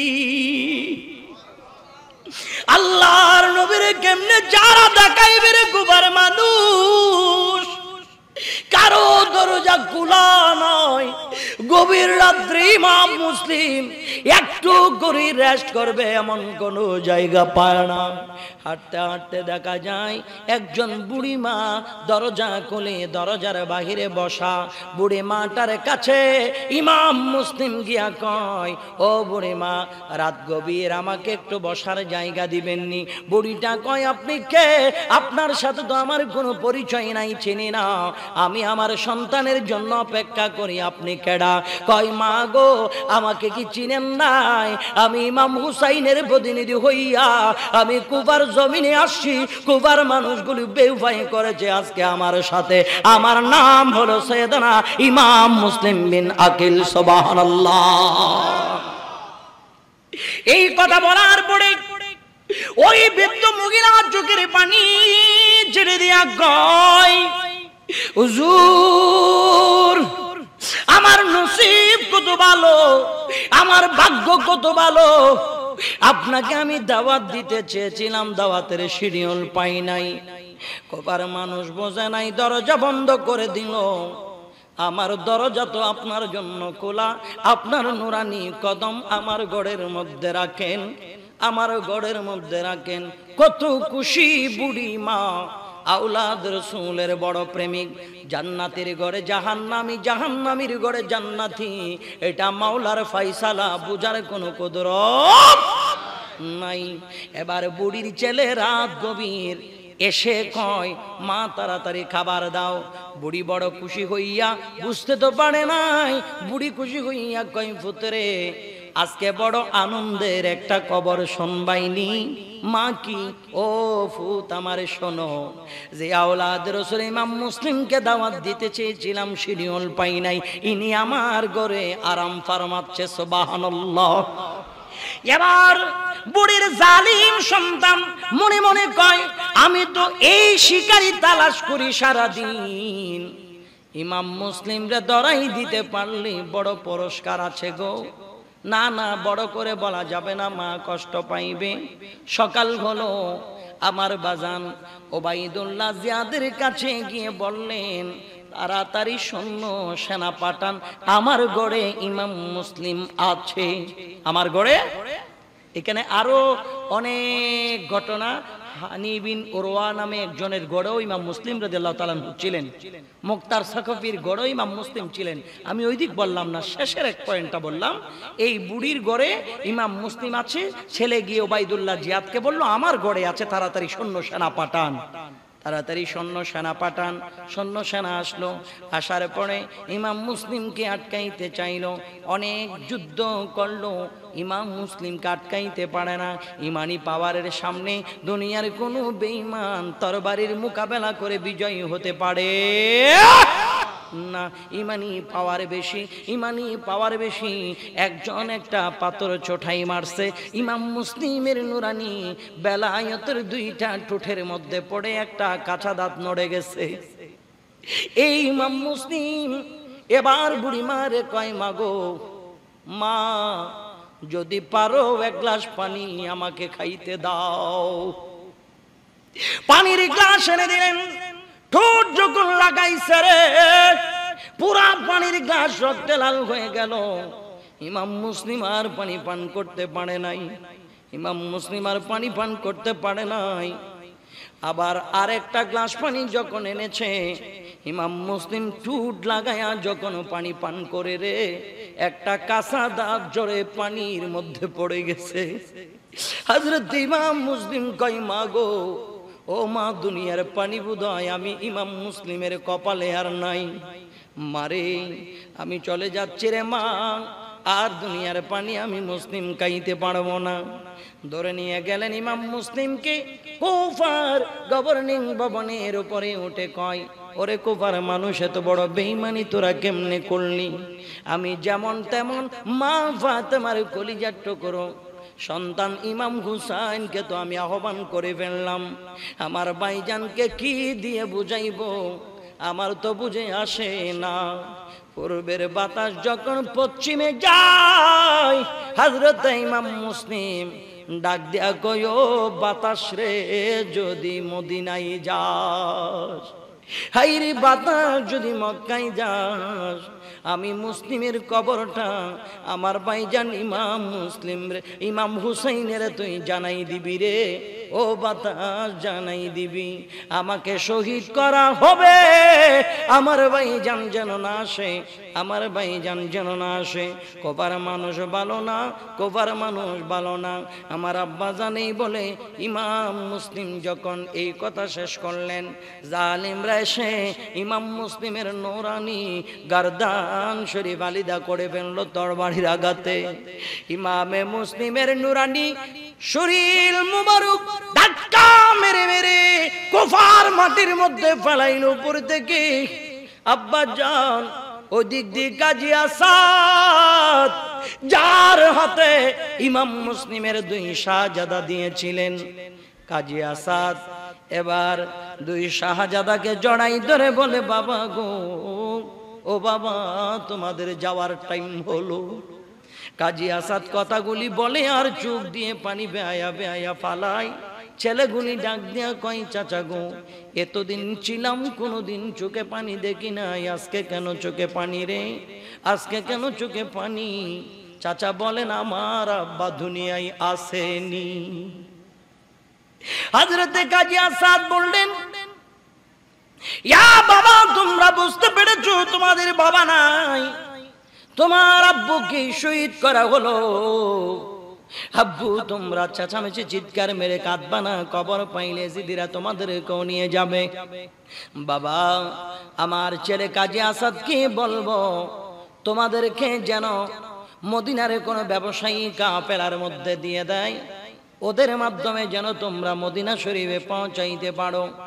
আব্বাজান হযরতে কাজী আসাদ ইমাম মুসলিমের 2 শাহজাদাকে নিয়ে দো মরুভূমির মাঝখানে এসে বলে, হুজুর মাফ করে দিবেন আমাদেরকে। ওই যে সামনে একটু আওয়াজ হয় ঘোড়ার কদমের, হাঁটলে বোধহয় তাদেরকে পেয়ে যাবেন কাফেলা, এটা নিয়ে মদিনায় চলে যেতে পারবেন। আখিরি সালাম, বিদায় দেন গো, আমায় বিদায় দেন। এই বিদায় দিয়া কাজী আসাদ চলে আসলো।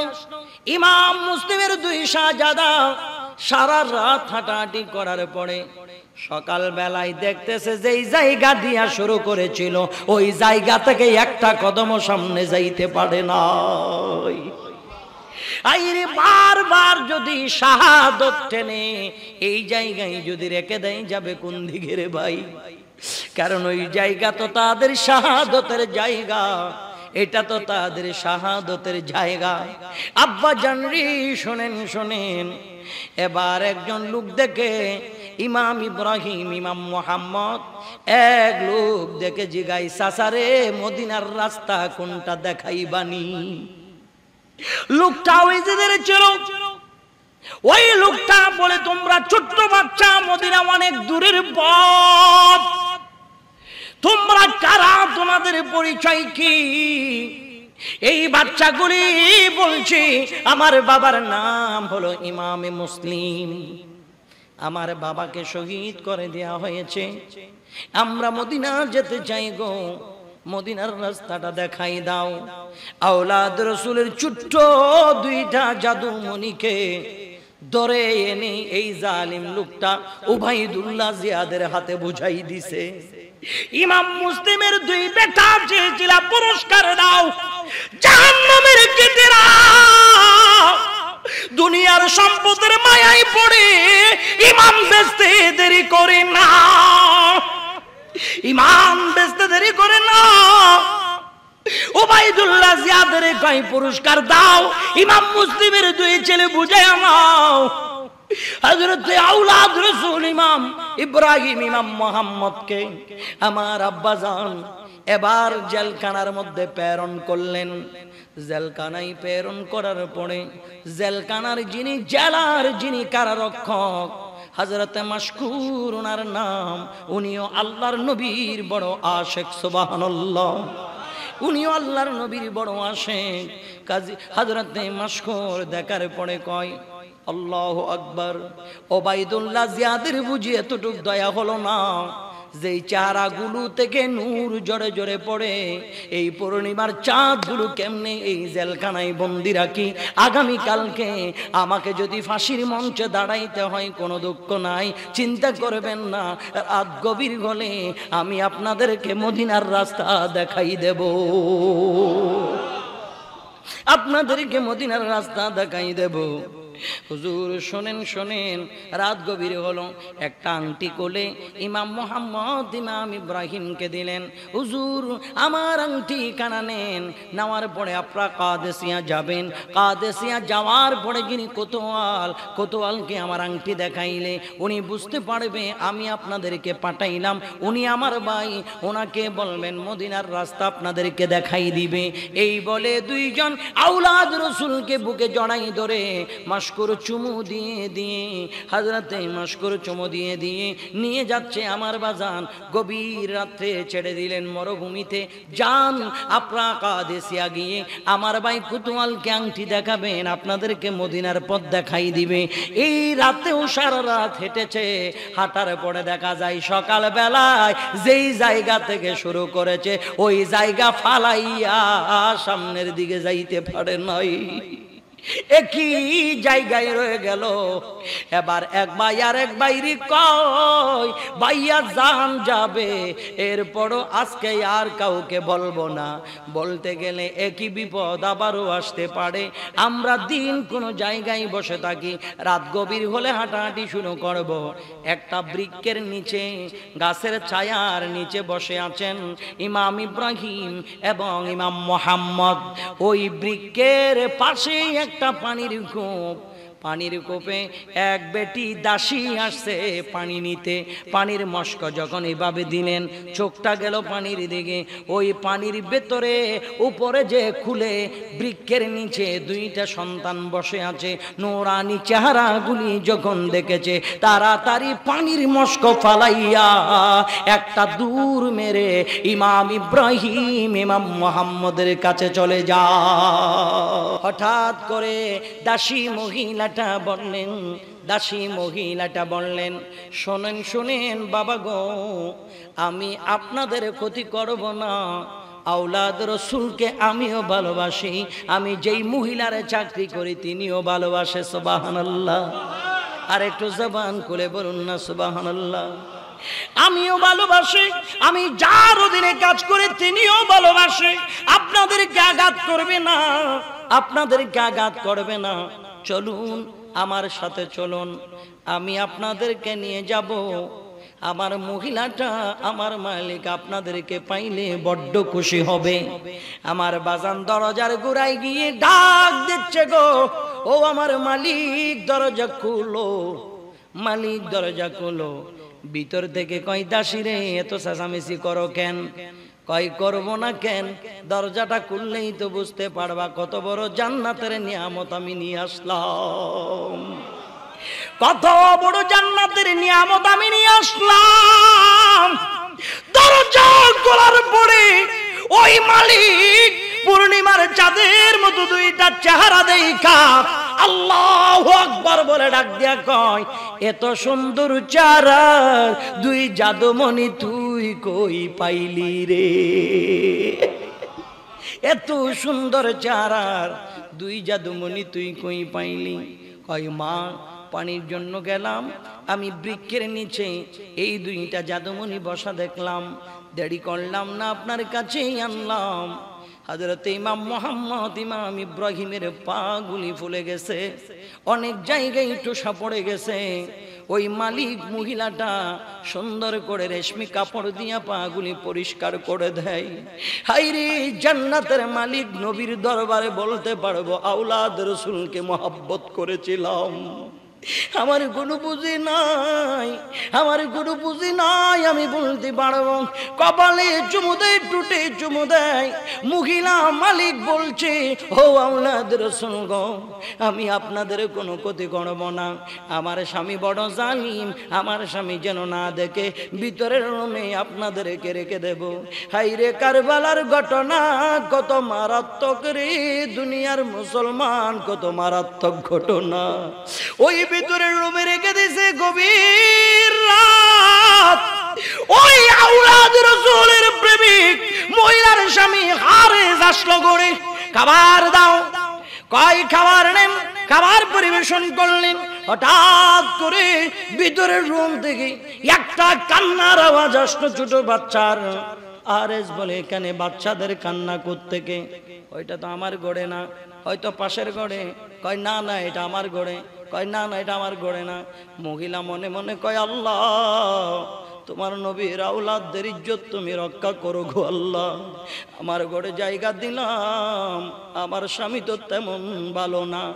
এক ভাই আরেক ভাইরে ডাক দিয়া কয় ভাইয়া আমি এই মুহূর্তে স্বপ্ন দেখেছি আমার আব্বা জান আল্লাহর নবীর সাথে জান্নাতে ঘোরাঘুরি করতেছে। আমার আব্বা জানে রে, আমার আব্বা জানের আল্লাহর প্রিয় নবী কয় এ মুসলিম একা আসলা, তোমার দুইটা সন্তানকে রেখে আসলা কেন? আমার আব্বা জান বললো ইয়া রাসূলুল্লাহ ইয়া রাসূলুল্লাহ ইয়া হাবিবাল্লাহ, একটু পরে আমার দুইটা সন্তান চলে আসবে সুবহানাল্লাহ। আর বুঝি বেশিক্ষণ দুনিয়ার হায়াতের বাজেট আমাদের নাই। ভাই ভাইকে জড়াই ধরে কান্দে, আরে জালিম ভিতরে ঢুইকা চাদরটা উল্টাইয়া দেখতেছে নুরানি চেহারার দুই শাহজাদা শুয়ে আছে। বাজান গো চুলির মধ্যে চাপটি মেরি ধরে বিছানা থেকে আওলাদ রাসূলগুলো বের করে ফেললেন। হাই হাই, বাংলাদেশে যখন কোনো নবীর বংশ আসে, আমরা যারা যাদের বায়াত গ্রহণ করি, আমাদের মন চায় আমাদের পিঠ কানা জমিনের মধ্যে শোয়াই দেয়, আওলাদ রসুল যেন আমাদের পিঠের মধ্যে কদম রাখে। শাহিন শাহ শ্রীকুটির খানদান যখন আসে মানুষ পাগল হয়ে যায়, গৌসুল আজম মাইজ ভান্ডারীর খানদান যখন আসে মানুষ পাগল হয়ে যায়, ইমাম গাজী শেরে বাংলার আওলাদ যখন আসে মানুষ পাগল হয়ে যায়। হায় হায় রে, ওই নবীর বংশের প্রতি দয়া করলো না হারেস, ওই নবীর বংশের প্রতি দয়া করলো না। আমার বাজান চুলকে জাপটি মেরে ধরে বের করে ফেললেন। মহিলা স্বামীর কাছে বলে স্বামী রে, আমি আল্লাহর নবীর কাছে চারা দেখাইতে পারবো না, চারা দেখাইতে পারবো না, নবীর বংশকে তুমি এভাবে কষ্ট দিও না। ও স্বামী তোমার দুইটা পায়ে পড়ি, স্বামী রে তোমার যদি মন চায় তরবারি দিয়ে আমার গর্দানটা আলিদা করে দাও, নবীর বংশ দুইটাকে কষ্ট দিও না। দুইটা ছোট্ট ছোট্ট জাদুমণি, মা নাই বাবা নাই, মাও নাই বাবাও নাই, এই জাদুমণি ইমাম মুহাম্মদ ইমাম ইব্রাহিম চোখের পানি ছেড়ে দিয়া দিয়া কান্দে, চোখের পানি ছেড়ে দিয়া দিয়া কান্দে। একটা পর্যায়ে জালিম হারিস নিজের বিবিকে শহীদ করে দিয়েছে, যেই বাদীটা এনেছিল ওই বাদীটাকেও শহীদ করে দিয়েছে। এবার আওলাদ রসুলগুলোকে আমার বাজান গোড়ার পায়ের মধ্যে রশি লাগাইয়া আওলাদ রসুলদেরকে বেঁধে আমার বাজান এভাবে টেনে টেনে নিয়ে যাচ্ছে। ছোট্ট শিশু, 8 বছরের শিশুর শরীরের চামড়াগুলি নরম, হাড্ডিগুলো নরম, আমার বাজান শরীরের চামড়াগুলি কুকড়িয়ে যায়। এক একটা কনকিট, এক একটি পাথর আওলাদ রসুলের শরীরে আঘাত লাগায়। শরীর থেকে তাজা তাজা রক্ত বের হয়। ও এদের দল রে, কারবালার ময়দানে কেমনে দয়া করলি না? আওলাদ রাসূল ইমাম ইব্রাহিম ইমাম মুহাম্মদের শরীরের এক একটা জায়গা থেকে চামড়া চটে চটে চলে যায়। আমার বাজান মাস পথে বুট চেপে বসলো তার মাথায়। শয়তান কয় এইভাবে যদি জিন্দা নিয়ে যাও, এজিদের পুরস্কার নেওয়ার জন্য অন্য কেউ তোমার কাছ থেকে ছিনিয়ে নিয়ে যাবে, এভাবে নিও না। তরবারি দিয়ে গর্দান আলিদা করে শরীরগুলো ফেলে দিয়ে মাথাগুলি নিয়ে যাও, মাথাগুলি নিয়ে যাও। আমার বাজান এই বুদ্ধি শয়তানের মাথায় যখন আসছে, ওই শয়তান হারেস আওলাদ রসুল দুইজনকে আবার জবাই করে দেওয়ার জন্য প্রস্তুত। এক ভাই ডাক দিয়ে কয় আগে আমার জবাই কর, আমার চোখের সামনে আমার ভাইয়ার জবাই করিস না, আমি আমার ভাইয়ার রক্তাক্ত শরীর দেখে সহ্য করতে পারবো না, আমি সহ্য করতে পারবো না। বড় ভাই ডাক দিয়া কয় না না, তরবারিটা আগে আমার গরদানের উপর ওঠারে। আমার ভাই কষ্ট পাওয়ার আগে কষ্টটা আগে আমার দে রে, কষ্টটা আগে আমার দে, কষ্টটাই আমার দে। আমার জাদুমণি ভাইয়ের কষ্ট আমি সইতে পারবো না। আমার বাজানের এত বেশি মৃত্যুর সাথ হলো, এই বলে দুইজন আওলাদ রাসূলকে জমিনে ফেলাইয়া আমার বাজান হারেস যখন তরবারি দিয়ে ইমাম ইব্রাহিম ইমাম মুহাম্মদের গর্দানের উপর ছুরি চালায়, কুফার জমিন তরতর করে কাঁপতেছে। হায় হায়, কুফার জমিন তরতর করে কাঁপতেছে। কাদের গলার মধ্যে ছুরি উঠাইলি রে, যেই গলার মধ্যে আল্লাহর প্যারা নবীর মোহাব্বত আছে। আল্লাহু আকবার।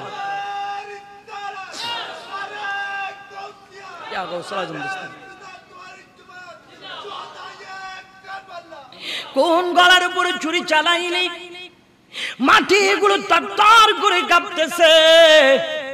এই শহীদ করে দেওয়ার পরে, দুই ভাইকে শহীদ করে দেওয়ার পরে আবার বাজান নুরানি শরীর মোবারক, নুরানি শরীর মোবারক রাখে নাই, ফুরাদের পানিতে ফেলে দিয়েছে। নুরানি মাথা মোবারক দুইটা নিয়ে জালিম হারেস চলে গেল বাইদুল্লাহ জিয়াদের দরবারে। আনসি দেখো ইমাম মুসলিমের দুই শাহজাদার মাথা মোবারক। আল্লাহর কি পরীক্ষা দেখেন। ওবাইদুল্লাহ জিয়াদ বলে, এজিদ যদি আমার কাছ থেকে জিন্দা চাই, আমি কোত্থেকে তাদেরকে বুঝাই দেব। গারদান আলিদা করলি কেন?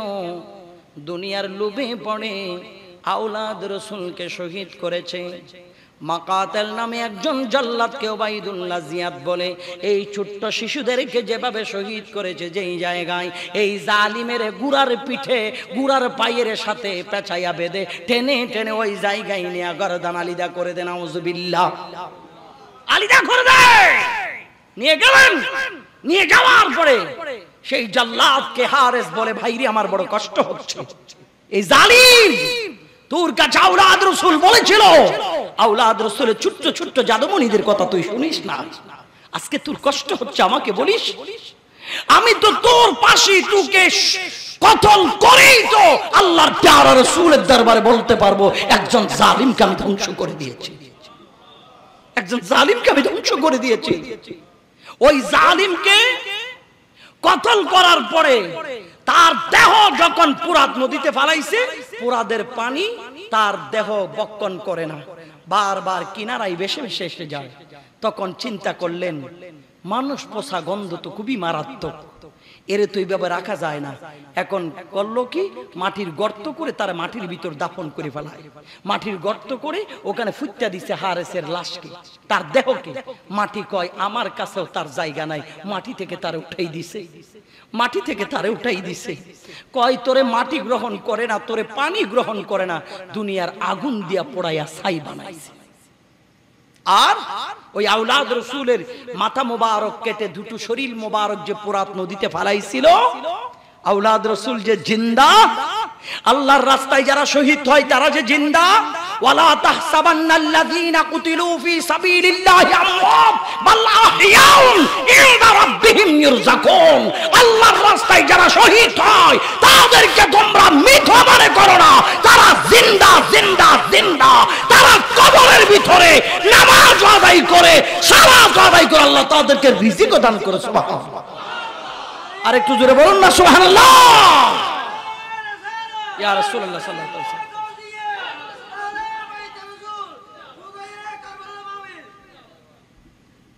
সেই আওলাদ রাসূলের দুইটা বডি মোবারক এসে নূরানি মাথা মোবারকের সাথে লেগে গেছে। আল্লাহু আকবার বলবেন না?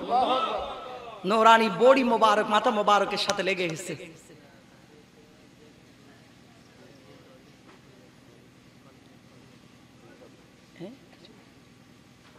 আর সেই আওলাদ রাসূলকে কষ্ট দিয়া এই পর্যন্ত এজিদিরা কি সফল না ব্যর্থ? আওয়াজ বলেন, সফল না ব্যর্থ? কিন্তু দেখা গেল যে এজিদের নির্দেশে এতগুলি আওলাদ রাসূলের নূরানি গর্দান মোবারকের উপর ছুরি চালানো হয়েছিল, ওই এজিদকেও আমাদের দেশের অনেক ভাইয়েরা এজিদকেও তাহাজ্জুদ গুজারি প্রমাণ করতে চাই। নাউজুবিল্লাহ। আমার দেশের অনেক পীর সাহেব মাওলানা সাহেব মসজিদের মিম্বরে দাঁড়ায়া বলে এজিদ 100 রাকাত নফল নামাজ পড়তো, এজিদ বড় তাহাজ্জুদ গুজারি। নাউজুবিল্লাহ বলেন। এজিদের সব দোষ ছিল না। হুসাইনকে শহীদ করার পিছনে সরাসরি এজিদের কোনো হাত নাই। নাউজুবিল্লাহ বলেন। হাই হাই হাই, এই যে এজিদ মার্কা মৌলবী এখনো জমিনে রয়ে গেছে। আজকে আমাদের যুব সমাজ ওই এজিদ মার্কা মৌলবীর ফতোয়া শুনে মসজিদে ঢুইকা মেয়েদের মতো এইভাবে রাফিয়া দান করে এইখানে বুকের মধ্যে হাত বাঁধতে শুরু করে। আছে না নাই? এরা এরা কোন পার্টি? এদের নাম কি? না না, আহলে হাদিস কেমনে হয়? আহলে হাদিস তো যারা হাদিসের ইমাম, হাদিসের অনুসারী, যারা মুহাদ্দিস, তারাই তো আহলে হাদিস। এরা কিসের আহলে হাদিস? এরা হচ্ছে গায়রে মুকাল্লিদ, এটা লা মাযহাবী, মাযহাব মানে না। তারা যুক্তি কি জানেন? তাদের যুক্তি হলো মাযহাব মানা লাগবে কেন? ডাইরেক্ট কোরআন হাদিসে যেটাই কয় এটাই তো আমাদের জন্য যথেষ্ট। যুক্তি দেয় না? কি বলেন, দেয় না? আগে একটা জিনিস বুঝালেন, তারা মানুষকে বুঝায় মাযহাব আবার কি, মানে বুঝায় মাযহাব মানে একটা আবিষ্কার। তারা মানুষকে বুঝায় মাযহাব মানে আবিষ্কার। মাযহাব মানে তো আবিষ্কার। বুখারী শরীফ, ইমাম বুখারীর বুখারী শরীফ, এটা কি ওনার আবিষ্কার না সংকলন? আওয়াজ বলেন, আবিষ্কার না সংকলন? ইমাম মুসলিমের মুসলিম শরীফ আবিষ্কার না সংকলন? তাইলে মাযহাব মানে হচ্ছে কোরআন হাদিসের সংকলনের নামেই হচ্ছে মাযহাব। যেমন ধরেন মাটির নিচে পানির লেয়ার, আমার পক্ষে সম্ভব না ওখান থেকে পানি উঠাইতে। এখন পানি উঠাইতে গেলে কি লাগবে? টিউবওয়েল, নলকূপ লাগবে। যদি পাইপ বসাই, টিউবওয়েল বসাই, তাহলে নিচ থেকে পানি উঠাইতে পারবো। আচ্ছা বলেন, এখন পানিগুলো কি টিউবওয়েল আবিষ্কার করলো না নিচ থেকে উঠাইলো? কথা বুঝে আসতেছে আপনাদের ভালো করে? টিউবওয়েল কিন্তু পানি আবিষ্কার করে নাই, পানি নিচে ছিল, এগুলার উঠাইছে। ঠিক কিনা? পানি আছে, পানি আছে, কিন্তু আমি উঠাইতে পারি না। টিউবওয়েলের সাহায্যে পানি উঠাইতে হয়, ওই পানিগুলো উঠাই আমার জন্য খাবারের উপযোগী করে দেয়। কোরআন হাদিসের ভেতরে বিভিন্ন মাসলা মাসাইল আছে যেগুলো আমার পক্ষে বের করা সম্ভব না। এটা ইমামে আযম, ইমামুল আইম্মা আবু হানিফা কোরআন থেকে বের করে নবীর উম্মতের জন্য সহজ করে দেয়। এটাকেই বলা হয় হানাফি মাযহাব। এটাই হলো মাযহাব। তো মাযহাবের যদি অনুসরণ করা না যায়, আমরা তো ইমামে আজমের সংস্কার আবিষ্কার মানতেছি না।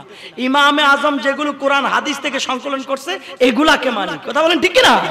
তো এইটা মানা যদি হারাম হয়ে যায়, বেদাত হয়ে যায়, তাহলে যেই ভাইগুলো বলে তারা কি নিজেরা ইস্তেহাদ করে বের করেছে? এরা কি মুস্তাহাদ ছিলেন? এরা কি বড় কবি গবেষক ছিলেন? এরাও তো নাসিরউদ্দিন আলবানীকে মানে, এরাও তো আপনার আব্দুল ওয়াহাব নজদিকে মানে, ইবনে তাইমিয়াকে মানে। তো নিজেরা তো গবেষণা করে কোরআন থেকে কোনো মাসলা, কোন ধরনের হাদিস থেকে কোনো মাসলা আপনারা বের করতে পারলেন না, আপনারাও তো আরেকজনকে অনুসরণ করে আনলেন। কথা কোন ঠিক কিনা? তাইলে এখানে আপনি যে বলছেন কোরআন হাদিসে যাই আছে তাই চলবে, এখানে মাযহাব লাগে কেন? আরে ভাই, মাযহাব এটা তো নতুন কোনো আবিষ্কার কোনো জিনিস না।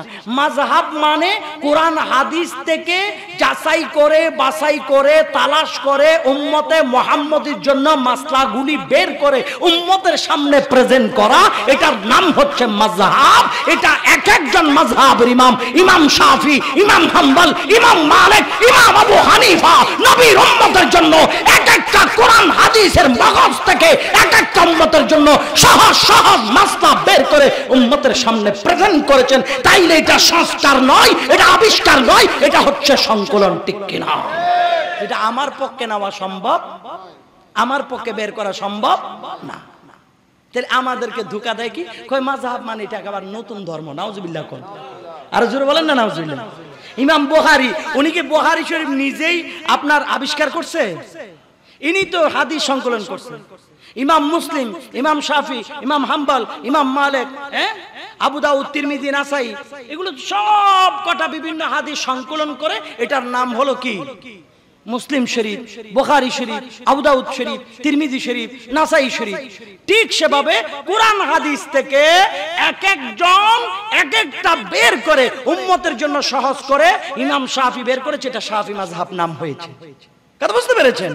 সুতরাং যারা আমাদেরকে ধোঁকা দেয় যে এটা কোরআন হাদিসের কোনো জায়গায় নেই, মাযহাব মানার দরকার কি?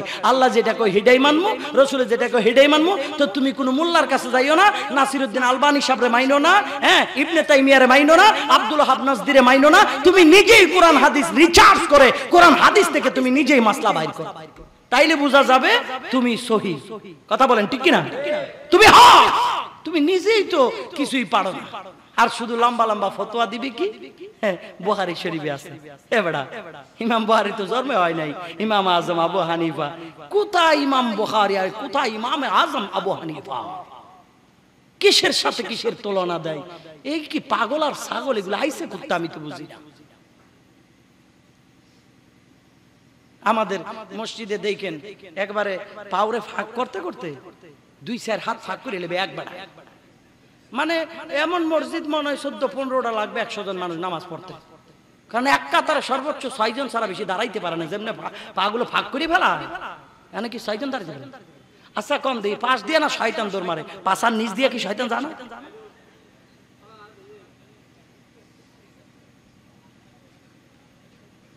আল্লাহ আমাদেরকে হেফাজত করুক, আমিন বলুন। এগুলো আমাদের সমাজে এই ভাইগুলো দেখা যাচ্ছে। তা ভাইদেরকে বলবো, ভাই আল্লাহর ওয়াস্তে ফিতনা না করে বুঝার চেষ্টা করেন। আপনারা যেমন ইবনে তাইমিয়াকে মানেন ইমাম হিসেবে, ইবনে তাইমিয়ার জন্ম হয় নাই যখন ইমামে আজমের জন্ম হয়েছে। সুবহানাল্লাহ। আদা বুঝতে পেরেছেন? সুতরাং নিজে আবিষ্কার করে নিজে মাসলা বের করতে পারলে বইলেন, আরেকজনের মাসলা শূন্য ইমামে আজমের বিরোধিতা কইরেন না, মাযহাবের বিরোধিতা কইরেন না। আল্লাহ সবাইকে সঠিকটা বুঝার তৌফিক দান করুক, আমিন। আর একটু মহাব্বত বলুন আমিন। ভাই চাইছিলাম, মন ভরে আইছিলাম, কথা বুঝছেন? কারবালার করুণ কাহিনী দিয়া একবার মন ভরাই দিব, পারি নাই। টাইমের সাথে আলোচনার সাথে কোনো প্রকারেই যাইতেছে না। 12টার পরে হেডি মানুষের মুরগি পোলাও দিয়া খাইলেও পেটে ভাত ঢুকে না, হের চোখে শুধু ঘুমেই আয়। কথা বুঝতে পেরেছেন? তারপরও চেষ্টা করছি, মোটামুটি আমার ভাই বলছে চেষ্টা করছি, কিন্তু কটুক আপনাদেরকে মজা দিতে পারছি জানি না, কটুক আপনাদেরকে তৃপ্তি মিটাইতে পারছি জানি না। তবে এটুকু বলতে পারি, সাইয়েদনা ইমাম আলী মাকাম হোসেন রাদিয়াল্লাহু তাআলা আনহুর শিক্ষা আমাদের জন্য, আমার পূর্বে আল্লামা আনসারী সাহেব হুজুরও বলেছেন, আমিও বলে যাচ্ছি, আমরা শুধু করুণ কাহিনী শুনি, জীবনকে এখানে নির্দিষ্ট করে রাখলে চলবে না, ওখান থেকে এক একটা শিক্ষা আমাদেরকে গ্রহণ করতে হবে, ঠিক কিনা? চাচা চাচার প্রতি দয়া নেই, ভাই ভাইয়ের প্রতি দয়া নেই, ছেলে বাবার প্রতি দয়া নেই, বাবা ছেলের প্রতি দয়া নেই। এই দয়া মমতা কিভাবে করা লাগে এগুলো ইমামে হোসেন কারবালার ময়দানে শিক্ষা দিয়েছেন। সুবহানাল্লাহ। যখন একটা পর্যায়ে বলেছে তোমরা সবাই চলে যাও, এরা আমার রক্ত পিপাসু, আমাকে যদি শহীদ করে তাদের রাস্তা ক্লিয়ার হবে, তোমাদেরকে কিছু করবে না। ওইটাই সমস্ত মুহিব্বানে রাসূল, আওলাদ রাসূল বলেছিল, হুজুর প্রয়োজনে আমাদের জান কুরবান করব, এরপর জালিমের হাতে আপনাকে এভাবে লেলিয়ে দিয়ে আমরা কাপুরুষের মতো যাইতে পারি না। আল্লাহু আকবার বলবেন না? আল্লাহ আমাদের প্রত্যেককে বোঝার তৌফিক দান করুন। আর একটু মহাব্বত বলুন আমিন। ইনশাআল্লাহ সুযোগ হবে কখন জানেন? আগামী 24শে আগস্ট ওই যে ওই হরিণ কাইনে তাহিরি সাহেব আসবে, বাংলাদেশের একজন সুপারস্টার বক্তা। তবে ওনার আগে ওয়াজ করে মজা খুব কম পাওয়া যায়, হইচই শুরু হয়ে যায়। তো তা আমি যদি সুযোগ পাই ওখানে চেষ্টা করব, কিন্তু আজকে যেটুক পারছি মোটামুটি 2 ঘন্টা চালাইছি, তারপরে শুধু মানুষের চেহারার দিকে তাকায়, কতক্ষণ এমনি এমনি মারে, মারে। স্বাভাবিক, মারারই তো কথা, রাইতের বাজে 2টা, ঠিক না? এরপরও যে আপনার ধৈর্যের পরিচয় দিয়ে, আহলে বাইতের রাসূলের মহাব্বতের পরিচয় দিয়ে এটুক যে আপনারা রাইতের 2টো পর্যন্ত এখানে বসে আছেন, আল্লাহর দরবারে শুকরিয়া আদায় করি। এটার ওসিলায় আল্লাহ তাআলা আপনাকে আমাকে যেন মাফ করে দেয়, আমিন বলেন। আর একটু মহাব্বত বলেন আমিন। সর্বশেষ কথা ওঠাই, আহলে বাইতের রাসূল ময়দানে কারবালায় নিজের জীবনের সব কিছু দিয়ে নবীর উম্মতদেরকে শিক্ষা এবং প্রমাণ দিয়েছে, বিলীন ছাড়া, ত্যাগ ছাড়া, বিসর্জন ছাড়া জান্নাতের আশা করা যাবে? কথা বলেন যাবে? এই যে আমার আগেই তো আনসারী সাহেব হুজুর বললো না, আমরা এমনি নামাজ দোয়া সারাই বড় বুজুর্গ সাজ্জা যায়, ঠিক কি না? এইরকম ত্যাগ ছাড়া বুজুর্গ সাজা যাবে না। আল্লাহ বলে ইন্নাল্লাহ আশতারা মিনাল মুমিনিনা আনফুসাহুম ওয়া আমওয়ালাহুম বিআন্না লাহুমুল জান্নাহ। আল্লাহ ইমানদারের কাছ থেকে কিনে, ইমানদারের কাছ থেকে কি করে? কিনে কিনে কিনে কিনে না, আপনারা কিনে কর না, ক্রয় করে, ক্রয়, ঠিক আছে? আল্লাহ কি কিনেন? জান কিনি, মাল কিনি। কার থেকে কিনেন? ইমানদার থেকে কিনেন। তো আল্লাহ আপনি ইমানদারের জান কিনেন, মাল কিনেন, তো কিনবেন যখন কিছু তো দেয়া লাগবে, কি বলেন? দেয়া লাগবে না? আল্লাহ কি দেন? বিআন্না লাহুমুল জান্নাহ, বিনিময়ে আমি জান্নাত দেই। সুবহানাল্লাহ। ইমামে পাক সাইয়েদনা হোসেন রাদিয়াল্লাহু তাআলা ময়দানে কারবালায় জান দিয়েছে, মাল দিয়েছে। আল্লাহর হাবিব বলে আল হাসান ওয়াল হুসাইনু সাইয়্যিদা শাবাবি আহলিল জান্নাহ, জান্নাত পেয়েছে, জান্নাতের সরদার তিনি হয়েছে। আমার কাছে কোনো নেক আমল নাই, আমার কাছে কোনো সামাজিক কাজ নেই, আমার কাছে কোনো মানবতা নেই, আমার কাছে বড়দের প্রতি শ্রদ্ধাবোধ নেই, আমার কাছে ছোট জেনারেশনের প্রতি স্নেহ মমতা নেই, আমার কাছে আল্লাহর ভয় নেই, রাসূলুল্লাহর সুন্নাহ নেই। আমি যদি কই আমি পাক্কা মুসলমান, এডি এমনি মুখে বলা যাইবে, কিন্তু বাস্তবে প্রমাণ করা কষ্ট হয়ে যাবে, ঠিক না বেটি? তা আল্লাহর ওয়াস্তে ভাইজান, এই মাহফিল কত বছর? প্রায় ক বছর হবে? আচ্ছা টমটমো নাই, হয়তো অনেক বছর হইতে পারে নাকি? অনেক বছর হয়ে গেছে আলহামদুলিল্লাহ। শুধু বছরের পর বছর আমরা মাহফিল করেছি, শুনেছি। এটার ভিতরে সীমাবদ্ধ না থেকে এই নবীর বাগান থেকে এক একটা শিক্ষা নিয়ে আমরা আমাদের পরিবারগুলো ওভাবে সাজাই, আমাদের প্রতিষ্ঠানগুলো সাজাই, আমাদের কি বলে চাকরির জায়গাটা সাজাই, আমাদের চারিত্রিক বৈশিষ্ট্যটা আমরা সাজাই, তারপরে আমরা ধন্য হতে পারবো। আমাদের বাচ্চারা, আমাদের ছোট ভাইয়েরা, পরবর্তী জেনারেশন আমাদের কাছ থেকে কিছু শিখবে। আমি যদি চায়ের দোকানে বৈশা গুল্লিপ খায়া খায় আড্ডা মারি, আমার ছেলে আমার থেকে কিছু শিখবে না।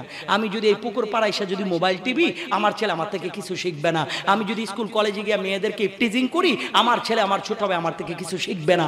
আমি যদি শুধুমাত্র গাঞ্জা আর মদ জুয়ার মধ্যে পড়ে থাকি, আমার ছেলে মেয়ে আমার কাছ থেকে কিছু শিখবে না। আমি আমার ওই ছেলে মেয়েকে সুশিক্ষা যদি দিতে হয়, তাদেরকে নামাজে যাওয়ার সময় হাতে ধরে মসজিদে নিয়ে যাওয়া লাগবে, ঠিক কিনা? আমি আমার ছেলের কাছ থেকে যদি ভালো কিছু পেতে চাই, তাহলে আমার ছেলেকে আমি ভালো কিছু করেই দেখা, যেটা দেখলে সে শিখতে পারবে। আমার দেশে পোলাপাইন, ছোট পোলাপাইন মসজিদে গেলে একটা আরেকটার কাঁধের উপর উঠে বিশ্বযুদ্ধ শুরু করে দেয়, ঠিক না? অথচ আরব দেশে যারা থাকেন দেখবেন, আর দেখছি আরব দেশে ছোট ছোট বাচ্চারা, 7-8 বছরের বাচ্চা, বাবাও নাই, ভাইও নাই, বন্ধুও নাই, কেউ নাই, একা একা জুব্বা পরে পিট করে ধুর মেরে মসজিদে গেছে, নামাজ পড়ে আবার আই পড়ছে। কোনো যুদ্ধ নাই, কোনো সংগ্রাম নাই, কোনো দুষ্টামি নাই। কেন? ওই যে পারিবারিক শিক্ষা, পারিবারিক। আর আমরা সেই শিক্ষা নাই। আমরা এখন কই নিয়ে যাই? মার্কেটে। কোথায়? মার্কেটে। তো আমাদের ছেলেটা শিখবে কোত্থেকে?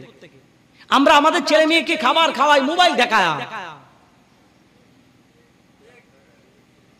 যখন আমাদের বাচ্চারা যখন দুষ্টামি করে আমরা গেমস খেলা বাচ্চাদের হাতে উঠাই দেই, আফসোস পৃথিবীর মুসলমান, এই মোবাইল বর্তমান সময়ে জেনারেশনের ঈমান ছিনিয়ে নেওয়ার অন্যতম হাতিয়ার। এআই নামে যে অ্যাপস এই অনলাইনে পাওয়া যাচ্ছে, জানেন সেটা কি? আপনারা জানেন? একজন পোশাক পরা মানুষকে বিবস্ত্র করে ছাড়বে ওই অ্যাপসের মাধ্যমে। দাজ্জালের ফিতনা, দাজ্জালের ফিতনা। ইমাম গাজ্জালি রাদিয়াল্লাহু তাআলা বলে, বেশি বেশি নবীর দুরূদ শরীফ পড়ো, সূরা কাহফ তিলাওয়াত করো, ও নবীর উম্মত, দাজ্জালের ফিতনা থেকে তুমি রক্ষা পাইবা। দাজ্জাল চিনতে পারবা, আর না হয় দাজ্জাল চেনা সম্ভব না। তার কপালে কাফের লেখা থাকবে, যার কাছে হেদায়েতের নূর থাকবে না, ঈমান থাকবে না, সে দাজ্জাল চিনবে না। শুধু আলেম হলে যে দাজ্জাল চিনবে এমন কোনো কথা না। আলেম হওয়া লাগবে না, সাধারণ পাবলিক, তবে হেদায়েতের নূর আছে, সে দাজ্জাল চিনতে পারবে, দাজ্জালের ফিতনা থেকে বাঁচতে পারবে। কিন্তু আমি আপনি পারবো না। কেন পারবো না? কারণ আমরা ওই শিক্ষাটা গ্রহণ করি নাই। আল্লাহ আমাদেরকে বুঝার তৌফিক দান করুক, আমিন। ওয়া আখিরি দাওয়ানা আলহামদুলিল্লাহি রাব্বিল আলামিন। আসসালামু আলাইকুম ওয়া রাহমাতুল্লাহ। আমাদের আব্দুল কাদের এই যে পাপ্পান বিক্রি করে, বিষয়টা যদিও বা হাস্যকর যদি হয়, একটু বোঝার চেষ্টা করবেন। অন্ধ মানুষ ভিক্ষা করে, ঠিক না? চোখ আছে, পা আছে, হাত আছে, পুরা শরীরটা ভালো, তারপরে দেখেন টাউন এলাকার মধ্যে গাড়ির দরজা ভাঙ্গালাই দে, কিছু দে, আর টাকাটা নিয়ে গাম খায়, গাঞ্জা খায়, মদ খায়। হ্যাঁ, আলহামদুলিল্লাহ লইছি কেডা এতগুলা নিয়ে খাইবো কেডা এটাকে আলহামদুলিল্লাহ আমাদের মেম্বার ভাই আল্লাহ শুকর গত যে কয়দিন আগে না আপনার বলছিলাম ওই পেরোল্লার মধ্যে ঠিক আপনার মতো আমার ভাইয়ের মতো আমাদের আব্দুর রশিদ দৌলতি সব কটা কিনা পাবলিকের দিলেছে চেয়ারম্যান আল্লাহ শুকর আল্লাহ কবুল করো এই ট্যাক্স দেওয়া লাগবো মনে রাখিস কাদের আল্লাহ কবুল করুক আমিন বলুন তাকে সহযোগিতা করবেন সে ব্যবসা করে ভালো কাজ করে আল্লাহ তাআলা আমাদের ভাই মেম্বার মহোদয়কে কবুল করুক আমিন বলুন ওনার পরিবার পরিজনের উপর রহমত নাজিল করুক এই মাহফিল যারা যারা সাজিয়েছেন আল্লাহ প্রত্যেককে তুমি কবুল করো ربنا وابعث فيهم رسولا منهم يتلو عليهم آياتك ويعلمهم الكتاب والحكمة ويزكيهم إنك أنت العزيز الحكيم اللهم رب ارحمهما كما ربياني صغيرا رب ارحمهما كما ربياني صغيرا মাওলাই করিম পশ্চিম মানসা রওশন উকিল জামে মসজিদ পরিচালনা কমিটি এলাকাবাসীর যৌথ ব্যবস্থাপনায় আহলে বাইত রাসূলের শরণে আল্লাহ হযরতে মাওলানা গোলাম সুবহান শাহ রাহমাতুল্লাহ আলাইহির উরুস মুবারক উপলক্ষে আজকের এই বিশাল মাহফিলে শাহাদায়ে কারবালাকে তুমি কবুল করো আল্লাহ আজকের এই আজিম শান মাহফিলে আমরা উপস্থিতি দিয়ে তোমার দরবারে হাত বাড়িয়েছি না জানি মাওলা জীবনে কে কত গুনাহ করেছি আল্লাহ দয়া করে মেহেরবানি করে সৈয়দানা ইমাম আলী মাকাম হোসাইনের ওসিলায় আমাদেরকে তুমি মাফ করে দাও আল্লাহ এই মাহফিলের শুরু থেকে এই পর্যন্ত অনেক আলোচনা হয়েছে তোমার হাবিবকে সর্বশেষ সালামি পেশ করা হয়েছে আল্লাহ সওয়াবের হাদিয়া লক্ষ কোটি গুণ বৃদ্ধি করে আপনার প্যারা মেহবুবের দরবারে পৌঁছিয়ে দাও আমার নবীজির আব্বা জান নবী পাকের আম্মা জানের দরবারে পৌঁছিয়ে দাও বাবা আদম সফিউল্লাহ থেকে ঈসা রূহুল্লাহ পর্যন্ত সমগ্র বিক্রমের দরবারে পৌঁছিয়ে দাও আমার নবীর কলিজার টুকরো খলিফা আমার নবীর আদরের সাহাবীদের দরবারে পৌঁছিয়ে দাও নবীজির বিবিগণ মুমিন জাতির মা উম্মাতুল মুমিনিনদের দরবারে পৌঁছিয়ে দাও আল্লাহ আমার নবীর পরিবার আহলে বাইত রাসূলের দরবারে পৌঁছিয়ে দাও আল্লাহ হাদিসে পাকের ইমাম তাফসীরের ইমাম ফিকহের ইমাম মাযহাবের ইমাম তরিকতের ইমাম মারিফতের ইমাম শরীয়তের ইমাম মেহেরবানি করে হুজুর গৌসে পাক হুজুর গরিব নওয়াজ হুজুর ইমাম রব্বানি হুজুর বাউদ্দিন নকশবন্দি দাতাগঞ্জ বখশ লাহোরি নিজামউদ্দিন মেহবুবুল হাজা জুনাইদ বগদাদি হাজা ওসমান হারুনি সুলতান গিয়াসউদ্দিন হযরত হাজী আলী হযরত নঈমউদ্দিন মুরাদাবাদী আল্লামা শফিউ কাড়বি আল্লামা সঈদ কাজিমি জাহাঙ্গীর সেমনানি আল্লাহ হুজুর সরকার আলা হযরত আহমদ রাজা হাফিজ বেরলভী আল্লাহ হুজুর খাজা আব্দুর রহমান চৌরবি হুজুর শাহিন শাহ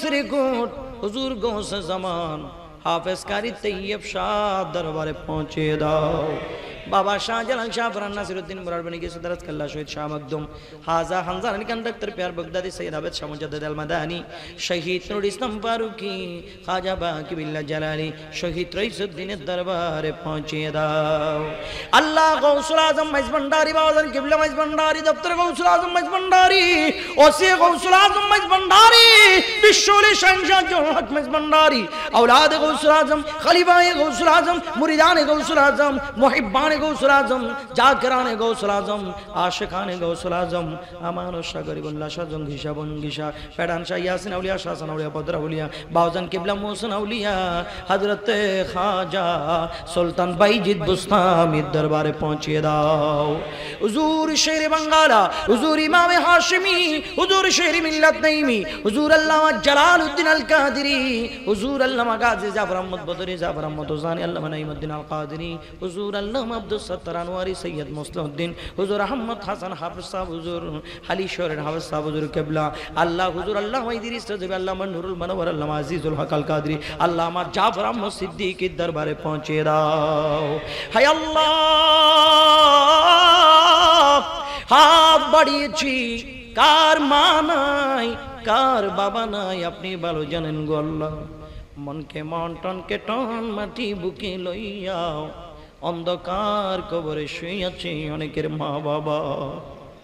মাবুদ, আওলাদ নাই রে, কবর বাড়ি গিয়ে সূরা ফাতিহা পড়ার মতো কেউ নাই। আল্লাহ, এরকম মা বাবা যাদের কবরে শুয়ে আছে, তাদের কবরগুলিকে জান্নাতের টুকরা বানাইয়া দাও। আল্লাহ, তাদের কবরগুলোকে জান্নাতের টুকরা বানিয়ে দাও রব্বুল আলামিন। আমাদের যাদের মা বাবা জীবিত, আল্লাহ বিমারি থাকলে তুমি সুস্থ করে দাও, হায়াতের বাজেট বাড়িয়ে দাও। আল্লাহ, আমাদের ভাই বোন, চাচা চাচি, দাদা দাদি, আওলাদ, পরিবার পরিজন, আল্লাহ প্রত্যেককে তুমি সুস্থ রাখিও আল্লাহ রাব্বুল আলামিন। মেহেরবানি করে আজকের আজিম শান মাহফিল তোমার একজন মহান ওলি হযরত গোলাম সুবহান শাহ রাহমাতুল্লাহ আলাইহির উরুস মুবারক উপলক্ষে আল্লাহ তোমার মেহবুব ওলি রসুল আমাদেরকে কবুল করো মাওলা। আমার ডানি বামে অনেক বুজুর্গ উলামায়ে কেরাম বসা, পেন্ডেলে অনেক মুরব্বী বাবারা বসা, আমার পর্দার আম্মা জানেরা বসা, কার মনে কি কাঁদে, কি চাই তুমি ভালো জানো। প্রত্যেকের মনের আশা পূরণ করো আল্লাহ। বাংলার জমিনে সমস্ত বর্বরতা বন্ধ করে আল্লাহ এই জমিনে তুমি ওলিদের মুহাব্বতের বাংলা হিসেবে কবুল করো আল্লাহ। সমস্ত মারামারি হানাহানি থেকে আমাদের দেশকে তুমি রক্ষা করো, আমাদের দেশকে তুমি রক্ষা করো, আমাদের দেশকে তুমি রক্ষা করো আল্লাহ। ফিলিস্তিনের জমিনে ইমানদাররা যেভাবে বুক পেতে দিয়েছেন ইসরায়েলিদের সামনে অস্ত্রের মুখে, ওই ফিলিস্তিনি মুসলমানদেরকে তুমি হেফাজত করো। ইরান, আফগান, মিশর, লিবিয়া, কাশ্মীর, জর্দান, জিসনিয়া, বুসনিয়া, গোটা পৃথিবীর মুসলমানের উপর রহমত নাজিল করো আল্লাহ। আল্লাহ, মুসলমানের উপর রহমত নাজিল করো। আমরা এক ভাই আরেক ভাইয়ের প্রতি দরদ বাড়িয়ে দাও, মমতা বাড়িয়ে দাও, সহানুভূতি বাড়িয়ে দাও, দুশ্মনী থাকলে দূর করে দাও, বন্ধু বানিয়ে দাও, মামলা থাকলে হারিজ করে দাও, অভাব থাকলে দূর করে দাও, চাকরি না থাকলে প্রমোশন বাড়িয়ে দাও, চাকরির ব্যবস্থা করে দাও, ব্যবসার মধ্যে উন্নতি দাও, আসমানি বালা, জমিনি বালা, হাওয়াই বালা থেকে তোমার বান্দাদেরকে হেফাজত করো রব্বুল আলামিন। শেষ ফরিয়াদ আল্লাহ, মৃত্যু একদিন হবে, বেনামাজি বানাই মৃত্যু দিও না আল্লাহ। আল্লাহ, গাড়ি অ্যাক্সিডেন্ট, লঞ্চ অ্যাক্সিডেন্টে মৃত্যু দিও না আল্লাহ। আল্লাহ, ছেলেদের হাতে লাঞ্ছিত করিও না আল্লাহ। আল্লাহ, মৃত্যু যদি দাও হানায়ে কাবা তাওয়াফ করার টাইমে মৃত্যু দিও আল্লাহ। সোনার মদিনা জিয়ারত করার টাইমে মৃত্যু দিও আল্লাহ। তাহাজ্জুদের নামাজ পড়া অবস্থায় মৃত্যু দিও আল্লাহ। আল্লাহ, ফজরের নামাজ পড়া অবস্থায় মৃত্যু দিও আল্লাহ। আল্লাহ, তোমার নবীর উম্মতদেরকে দলে দলে নামাজি বানিয়ে দাও আল্লাহ। আল্লাহ, তোমার নবীর উম্মতদেরকে সুন্নতের পাবন্দি করে দাও আল্লাহ। আল্লাহ, কোরআনের প্রেমিক বানিয়ে দাও আল্লাহ। শরীয়ত মোতাবেক জীবন গঠন করার তৌফিক দান করো আল্লাহ। আহলে সুন্নাত ওয়াল জামাতকে দায়েম আর কায়েম করো আল্লাহ। আল্লাহ, বাংলাদেশ ইসলামী ছাত্র সেনার অরুণ প্রাণীর তরুণ সেনানীদেরকে কবুল করো আল্লাহ। আল্লাহ, সেনানী ভাইদের রক্তের বিনিময় এই দেশে সুন্নিয়তের অনেক কাজ হয়েছে আল্লাহ। আমার ভাই শহীদ হালিমের রূহের মধ্যে সওয়াব বখশিশ করো, শহীদ লিয়াকতের রূহে সওয়াব বখশিশ করো আল্লাহ। মেহেরবানি করে শহীদ সাইফুল জিতু মিয়া, শহীদ নঈমউদ্দিন, শহীদ আবু সাদেককে তুমি কবুল করো রব্বুল আলামিন। সর্বশেষ ফরিয়াদ, আজরাইল আসবে, প্রাণ পাখি ছিনিয়ে নিয়ে যাবে, ইবলিস শয়তান আসবে, ইমান ছিনিয়ে নিয়ে যাবে। ওই কঠিন মুসিবতের সময় তোমার মেহবুবকে হাজির করে দিও আল্লাহ। তোমার মেহবুবের নূরানি চেহারায়ে মুস্তাফা দেখে দেখে মৌতের বিছানায় আল্লাহ আমাদের জবানে তুমি মধুমাখা কালেমা শরীফ জারি করে দিও, লা ইলাহা ইল্লাল্লাহ মুহাম্মাদুর রাসূলুল্লাহ।